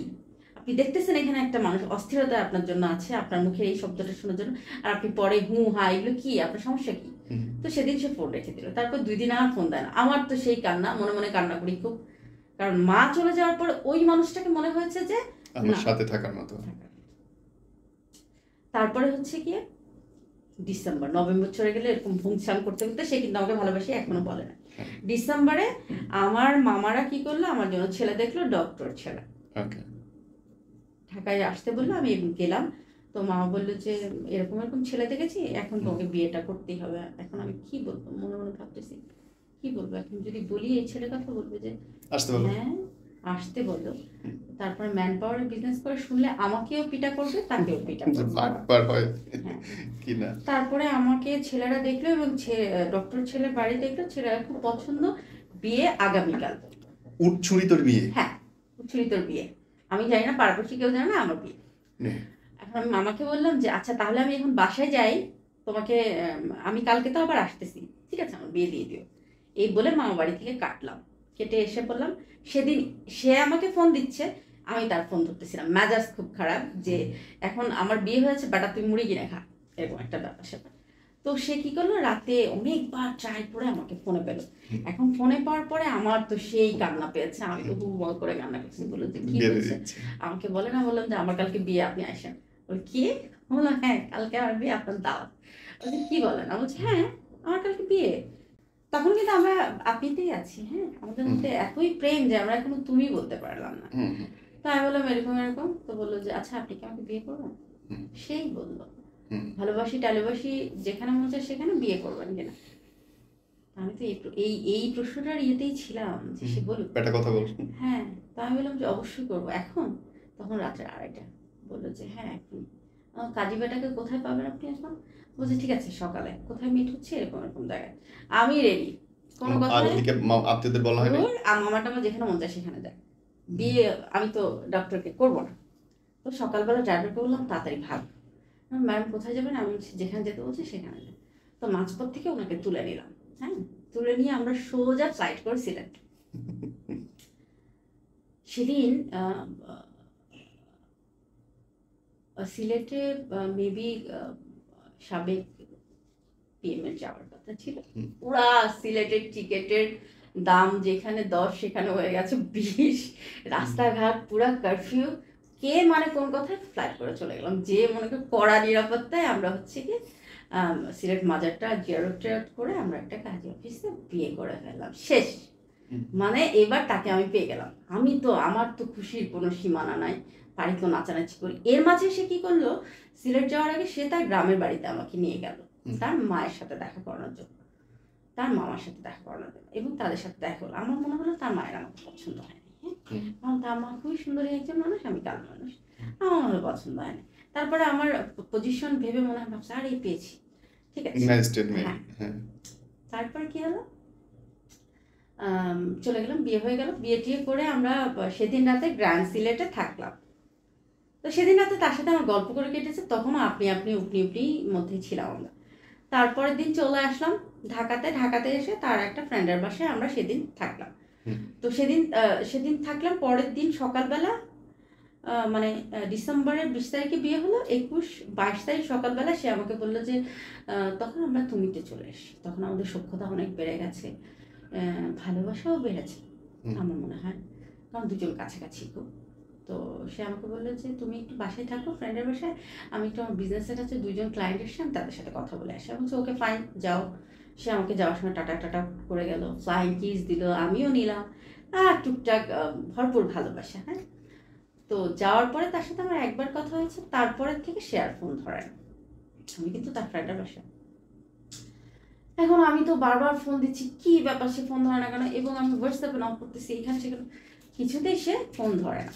তারপর 3 ঘন্টা পরে আমি তাকে হোয়াটসঅ্যাপে নক দিলাম যে তুমি কোথায়, সে বললো যে জাহান্নামে। মানে আমি আকাশ থেকে পড়লাম নাকি পাতাল থেকে উঠে আসলাম আমি জানি না, কি ব্যাপার, সে আমাকে লিখলো জাহান্নামে, মানে সে জাহান্নামে যাবে কেন? তো আমি তাকে কোশ্চেন করলাম যে তুমি কোথায়, আসলে তোমার সাথে কি কেউ আছে, বা ইউ হ্যাভ এনি প্রবলেম, আমাকে বলো, আমি যদি সলভ করতে পারি। সে আমাকে আবার টেক্সট করলো যে জাহান্নাম থেকে ফেরা যায় না। হ্যাঁ, আচ্ছা, আই এম জাস্ট ওয়েটিং যে সে আসবে, জাহান্নাম থেকেও আসা যায় আমার মতে। তো এরকম করতে করতে রাতের 8টা, 9:30টার দিকে তার ফ্রেন্ড বললো যে ভাবি সে কেন আসতেছে না, এরকম তো করার কথা না, আপনি নতুন বউ, আপনাকে রেখে গেছে, আমার ফোনও সে ধরতেছে না। তখন আমার একটু চিন্তা শুরু হলো। তখন আমি পাশের থানায় একটু নক দিলাম, যে নাম্বারটা দিলাম, যে নাম্বারটা দেখেন কোথায় আছে। বললো যে এই জায়গাতেই আশেপাশে আছে। আমি ওকে ফাইন, তাহলে আছে। তো রাতে 9:30 বললো যে আমি ফিরতেছি। আমি বললাম যে তুমি ফিরতেছো, ভালো কথা, আসো। তো সে বাসায় এসে বললো যে আমি খুব বড় একটা ঝামেলার মধ্যে ছিলাম, এটা সেটা হাবি যাবি। তো আমি বললাম ঝামেলাটা আসলে কি সেটা বলবা তো। বুঝলাম তুমি সারাদিন আমার ফোন ধরো না, ইভেন তুমি ঝামেলায় ছিলে, এখন ঝামেলাটা কি সেটা তো আমাকে বলবে, তাহলে তো আমি ক্লিয়ার করবো। নয়তো আমি ক্লিয়ার হতে পারছি না কোনো। আমি তাকে বললামই যে কোনো মেয়েজনিত ঘটনা, বলে না। আমি বললাম তাহলে কি ক্লায়েন্টরা কোনো, সে বললো ভিসা টিসা হচ্ছিল না, তো ক্লায়েন্টরা আমাকে নিয়ে একটু মিটিংয়ে বসছিল, হ্যান ত্যান হাবি যাবি। তো আমি বললাম আচ্ছা ঠিক আছে। তো পাশে ওর ফোনটা অনবরত বেজে যাচ্ছে, এবং তার ফোন অলওয়েজ টাইম সাইলেন্ট থাকলো, নট আ ভাইব্রেট, সাইলেন্ট। তো আমি বললাম যে তোমাকে ফোন দিচ্ছে কে যেন, ফোনটা রিসিভ করো। তো দেখলাম সে ফোন রিসিভ করতে চায় না। তো আমি তাকে ফোর্স করলাম ফোনটা রিসিভ করো এবং লাউড দাও, আমি শুনবো। তখন সে আসলে রিসিভ করো, ওপাশ থেকে একটা মেয়ের কাউন্ট, হ্যাঁ। তো আমি বললাম ফোনটা আমাকে দাও। আমি বললাম হ্যালো। বললো যে আপনি কি তার ওয়াইফ? হ্যাঁ। বললো যে আপনি কি জানেন আমি কি? আমি বললাম না, আমি আপনাকে কীভাবে চিনবো, আপনি বলেন আপনি কি? বললো যে আপনি যাকে বিয়ে করছেন তার সাথে আমি 6 বছর ধরে আছি, একসাথে একই বাসায় লিভ টুগেদারে আছি, এবং আমাদের 13 বছর সম্পর্ক, এবং আমাদের একটা ছেলে আছে। মানে আমি জাস্ট চুপ। তো 13 বছর লিভিং রিলেশনে তাদের একটা ওই অবৈধ একটা বাচ্চা আছে।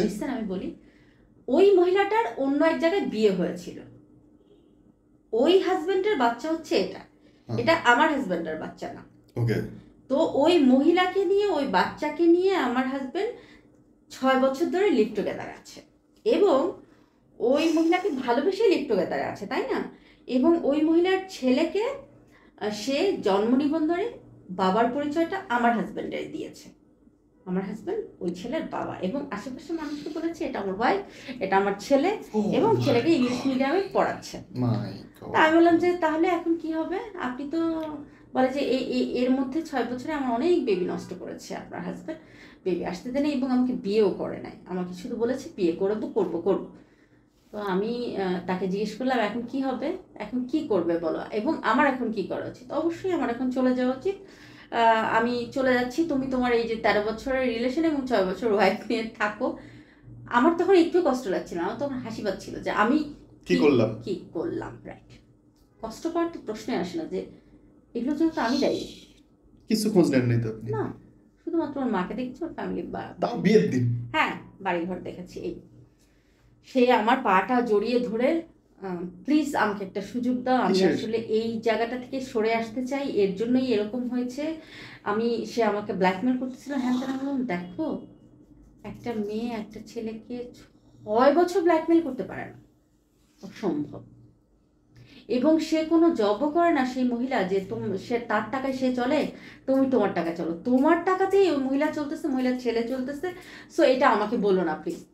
ইভেন এখানে আরেকটা কথা বলা উচিত, আমার হাজব্যান্ড যে আল্লাহকে বিশ্বাস করে না, সে যে নাস্তিক, সেটা আমি জেনেছি ঠিক বিয়ের 2 দিন পরে। তখন আমি জাস্ট মনে মনে বলতেছি, হে আল্লাহ, আমি আপনাকে এত বিশ্বাস করি, এত ভয় পাই, আমার সাথে কি হলো? আমি একটা নাস্তিককে বিয়ে করলাম কিভাবে?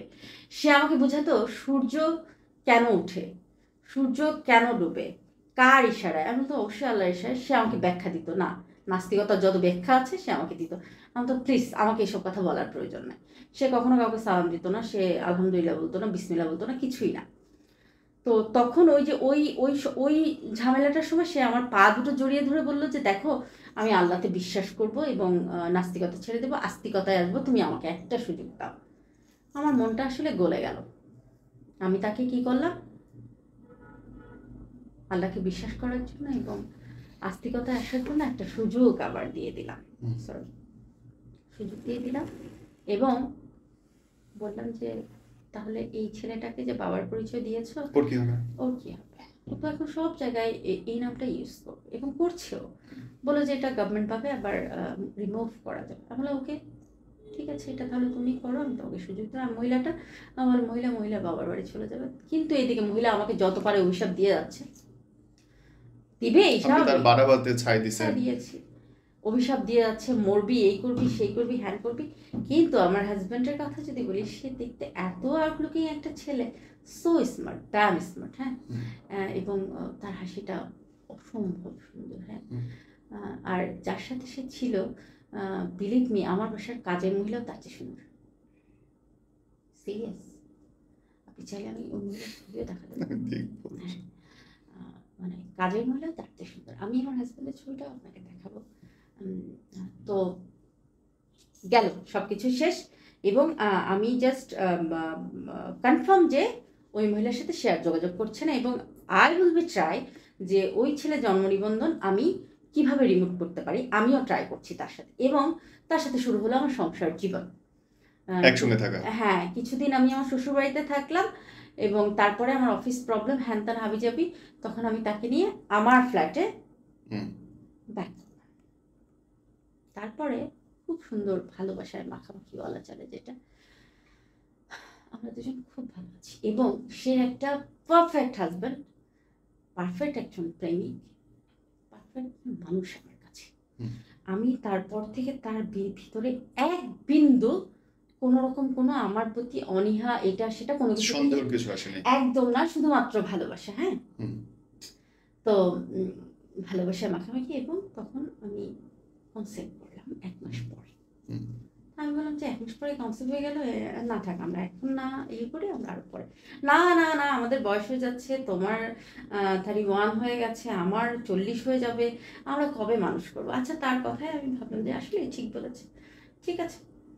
তো এরকম করে ভালোই কাটছে। এবং আমার বাসায় মানে বিয়ের পর থেকে দেখলাম যে ওনার যে বিজনেস লোগোটা ছিল ওইটা আর নাই, সে আর বিজনেস কিছুই করতেছে না। এবং তাকে অনেকে ফোন করে, হ্যালো ভাই, ওই সেই, মানে তারপরে বুঝতে পারলাম যে তার কাছে 1 কোটি টাকার মতো লোন আছে সে, এবং সে তার কাছে লোকজন টাকা পয়সা পায়, এর জন্য তাকে ফোন করে, নট আ বিজনেস, হ্যাঁ। তো তার একটা বিজনেস ছিল ম্যান পাওয়ারের, কিন্তু বিয়ের পরে দেখলাম সেটা একদমই ডাউন, নাই বললেই চলে, হ্যাঁ। এখন আমার উপরে কিন্তু সে নির্ভরশীল, এবং আমিও বোকার মতো তাকে চালাচ্ছি। তার স্মোকিং এর ব্যালেন্সটাও আমি দিচ্ছি, তার ফোন ব্যালেন্স, তার ইন্টারনেট ব্যালেন্স, তার জামা কাপড় ব্র্যান্ডের সব কিছু একদম মানে। বাহ! এবং এবং সে আহ, একটা চাল কিনতে গেলেও বলতো এটা কি অর্গানিক, তাহলে অর্গানিক হলে এটা কিনো, মানে মনে হয় যেন টয়লেট টিস্যুটাও তার অর্গানিক দরকার হয়, হ্যাঁ, এরকম একটা অবস্থা। চললো চললো চললো, আমাদের সংসারে 5 মাস চলতেছে, খুব ভালো আছি। আমার টাকা আমি তাকে খাওয়াচ্ছি, আমি আসলে ভালোই আছি। তারপরে মনে হয় যে ভালোবাসা একটুও কমে নাই, কারণ আমি তো ভালোবাসি। অন্তত একজন লোক খুঁজে বেড়াচ্ছিলেন। হ্যাঁ, কেউ নাই যার একটা মানুষের। ঝামেলাটা কই আসলো লাস্টলি? হ্যাঁ, হঠাৎ করে সে আমাকে বললো যে দেখো আমার তো কিছু টাকা দরকার। আমি বললাম টাকা, তোমার তো টাকা দিচ্ছি, আর কিসের টাকা, তোমার মা, তোমার ভাই বোন, তোমার অ্যাজ সবাইকে তো টাকা পয়সা আমি দিচ্ছি, গিফট বলো দামি দামি, এটা সেটা সব কিছু পূরণ করছি, এখন তোমার কি টাকা দরকার? বলে আমার 1 কোটি টাকার মতো লাগবে। আমি বললাম যে 1 কোটি টাকা কি হবে সেটা দিয়ে? বলে যে দেখো, উম, এবং এর মধ্যে আমার মায়ের পেনশনের টাকা পয়সা কিন্তু আমার নামে এসছে, সব কিছু সে সেটা জেনে গেছে। সে বলতেছে যে তোমার এই যে গাড়ি আছে, তোমার এই যে দুই দুই তিনটা বাড়ি আছে, মানে এগুলো তো আমার না, এগুলো তো আমার মায়ের, হ্যাঁ, আমার মায়ের, এগুলো এখন প্রত্যেক সূত্রে আমি পেয়েছি। বলে এগুলা একটা একটা তোমার নামে রাখো, আরগুলো আমার নামে লিখে দাও। আমার কেন? বলে দেখো দুদক টুদক তোমাকে ধরতে পারে। আমি বললাম, কিসের দেখো ধরবে এটা? পৈতৃক ধরবে। দুদক ধরবে, আমি যদি দুর্নীতি করি, আমি যদি ঘুষ খাই, তাহলে দুদক আমাকে ধরবে। আমার ভিতরে তো দুদক ধরার মতো কিছু নাই। তো একটা গাড়ির জন্য তো দুদকের সময় গলা চেপে ধরবে না। আমার মায়ের পেনশন, হাবিজাবি, এগুলোর জন্য তো দুদক এসে আমাকে ধরবে, তো কোন দুদকের সঙ্গে ধরবে? তো সে বললো যে না, আমার আসলে টাকা পয়সা লাগবে, তুমি আমাকে দাও। আমি বলছি, দেখো আমি আসলে আমার টাকা পয়সা তোমাকে দিব, এটা তুমি কল্পনায় আনা থেকে বাদ দিয়ে দাও, এবং তোমার মস্তিষ্ক থেকে ফেলে দাও, আমি তোমাকে আমার টাকা পয়সা দিব না। তো দিব না বলছি যেদিন থেকে, সেদিন থেকে সে চেঞ্জ, ভালোবাসা উড়ে গেল, যাচ্ছে। এবং বউয়ের প্রতি যে একটা অন্যরকম ভালোবাসা ছিল, সেটাও কিন্তু চলে যাচ্ছে অলরেডি। ইভেন এই তো কোরবানি ঈদের আগের থেকে তার সাথে আমার খুব একরকমের ঝামেলা। সে বলতেছে টাকা দাও, আমি বলতেছি দিব না। তার সাথে আমার একরকমের খুব দ্বন্দ্ব, এটা সেটা।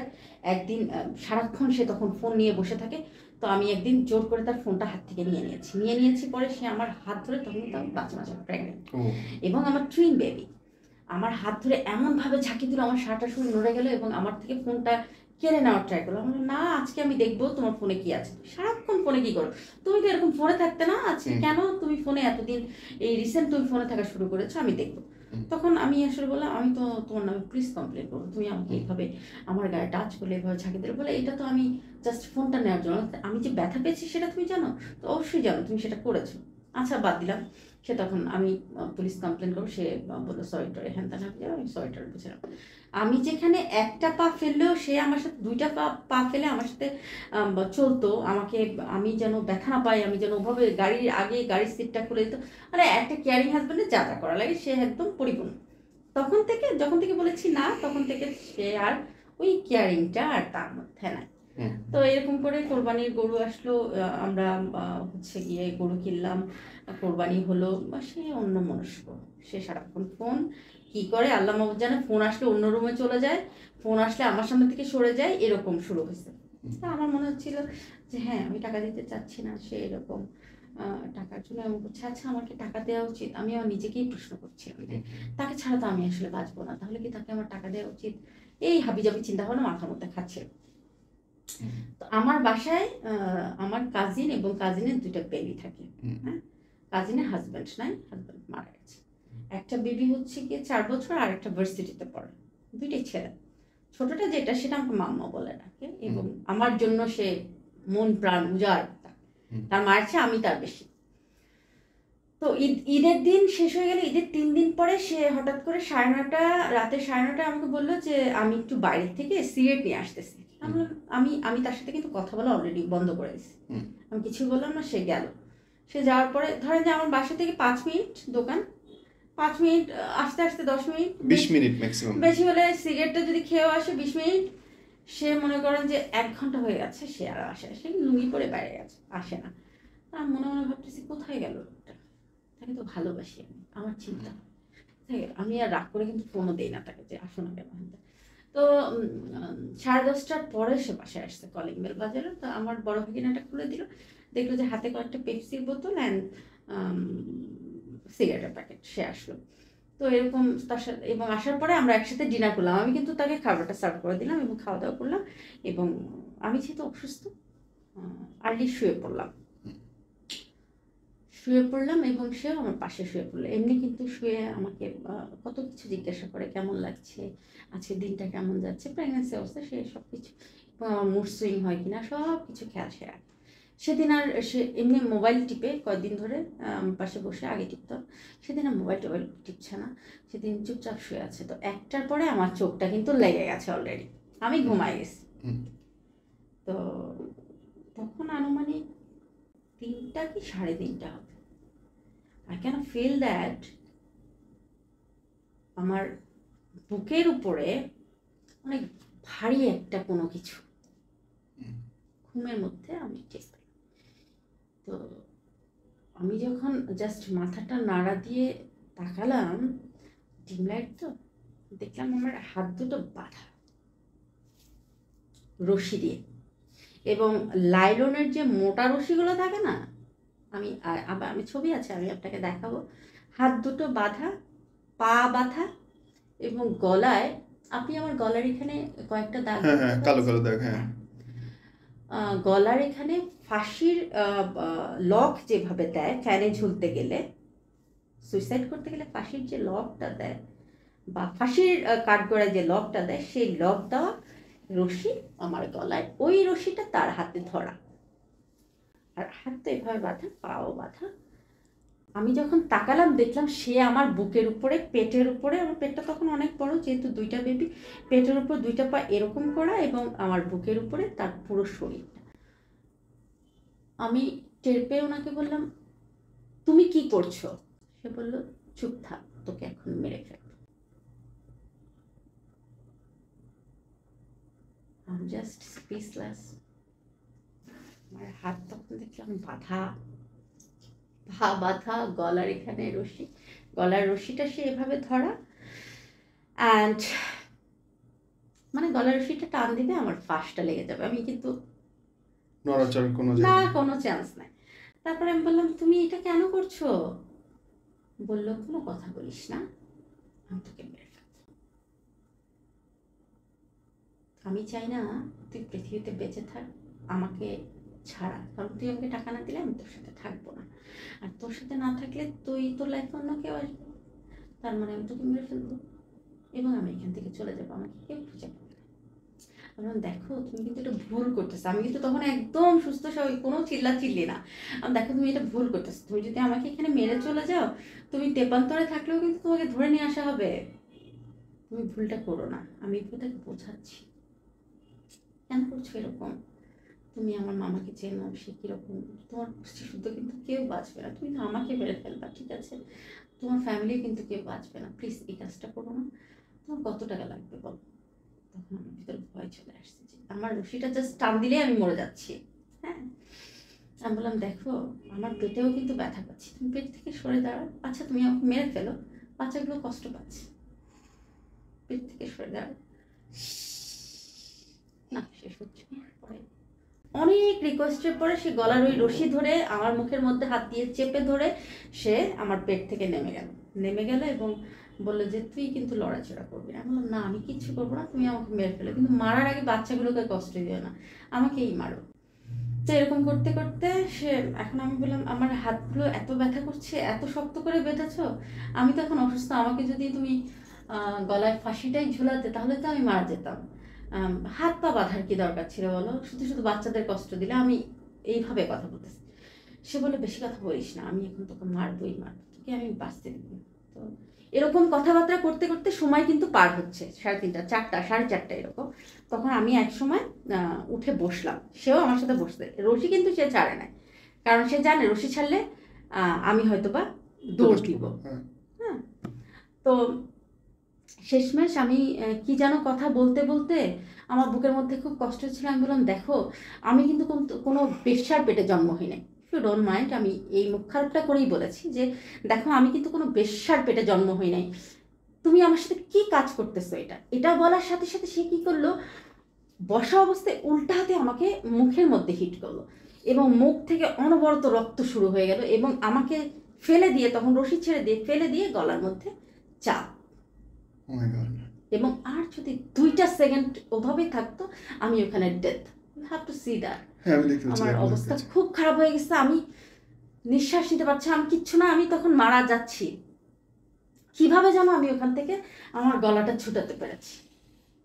তারপরে আমি উঠে দাঁড়াইছি, উঠে দাঁড়িয়ে আমি চিৎকার করে আমার ভাগিনাকে ডাকতেছি। আমার ভাগিনা কিন্তু পাশের রুমেই, হ্যাঁ পাশের রুমে আমার কাজিন, ওরা কেউ কিছু বলতে পারছে না। আমার ভাগিনা আবার ওই একটা চিৎকারে দৌড়ে আসছে, দৌড়ে এসে নক করতেছে। তখনও কি করছে, আমাকে ছেড়েছে। আমার ভাগিনা আমাকে এটা দেখে বলতেছে, কি মুখে রক্ত, এটা সেটা। আমি বলছি, ওকে জাস্ট ধর, আমি পুলিশ কল দিচ্ছি। আমার ভাগিনাকে ওই, আমার বাসা তো পুরোটা ডুপ্লেক্স, আমার বাসার চাবিটা সব আমার কাছে, ও তো জানে চাবি কোথায়। মানে আমার ভাগিনাকে উড়িয়ে ফেলে ওই ওই অবস্থাতেই সে চাবি নিয়ে পলাতো। হুম। আমি তো পুলিশ কল করেছি, পুলিশ এসলো, সব সিমটম নিল, সব কিছু নিল এবং মামলা হলো। রশি গেছে, সব কিছু মামলা হলো এবং তাদের সবার বিরুদ্ধে মামলা হলো। সে পালিয়েছিল 22-23 দিনের মতো। তারপর সে ধরা পড়বে, ধরা না পড়ে যাওয়া যাবে না। এবং তারপরে সেদিনই, যেদিন আমার সাথে এমন হলো, সেদিনই আমার বাচ্চাগুলো পেটেই মারা গেছে এবং আমাকে হসপিটালাইজড করা হলো, বাচ্চাগুলো অ্যাবর্শন করা হলো। ও মাই গড। আমি 12 দিনের মতো হসপিটালে ছিলাম ও মাই গড। এবং তারপর থেকেই তো আমি, এখন আমার অবস্থা এমন হয়েছে, সারাক্ষণ মৃত্যুকে ডাকতেছি, মৃত্যু আসবে, আমি আমার মায়ের কাছে চলে যাব, আমার মা এবং বাবার মাঝখানে আমি শুয়ে থাকবো। আমারে বলতে পারেন কেন করলো? জানি না, শুধুই লোক, কেন? শুধুই লোক, শুধুই লোক। কিসের? মানুষের ব্যবসা পাতি, চাকরি বাকরি খারাপ সে আসলে চাইতেই আমাকে পারে। কখনো ভালোবাসেনি, সে আমার অ্যাসিডকে ভালোবেসেছে। সে আমাকে ভালোবাসলে তার নিজের ওরস যত সন্তান ওকে আমাকে মেরে ফেলতে পারে না? 2টা সন্তান কি মেরে ফেলতে? এই তো আমি মনে হচ্ছে যে মৃত্যুর হাত থেকে আল্লাহ ছুটাই দিছে যে যা আর কয়টা দিন দুনিয়া দেখ। হ্যাঁ, নিশ্চয়ই ভালো কিছুর জন্য।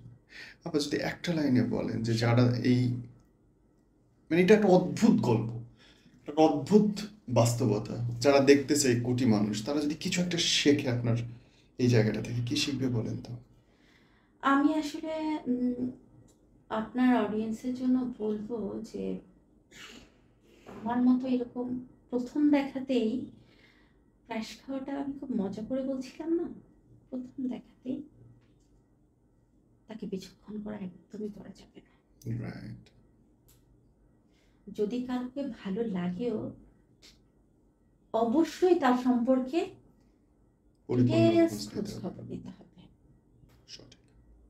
আর যদি ভালোবাসার ধরেন যে আমার তাকে ভালো লেগেছে, তার বিষয়ে খোঁজ খবর নিতে পারছি না, আমি মরে যাচ্ছি, মরে যাক, আমি বলবো যে মরে যাই, তারপরও আমার মতো ভুল যেন আর কখনো না, কোনোদিন না হয়। আমি আমি এছাড়া আর কি বলতে পারি। আল্লাহ মাফ করুক এবং আমি দোয়া করি আপনি সুস্থ থাকেন আপু। মানে আমি জানি না এই গল্পের,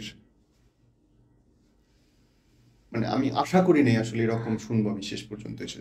শুধু আল্লাহর কাছে দোয়া করি আল্লাহ আপনাকে সুস্থ রাখুক এবং উনি আপনাকে সুস্থ রাখছেন, জীবিত রাখছেন নিশ্চয়ই ভালো কিছুর জন্য, দেশের জন্যে, মানুষের জন্যে, আপনার জন্য।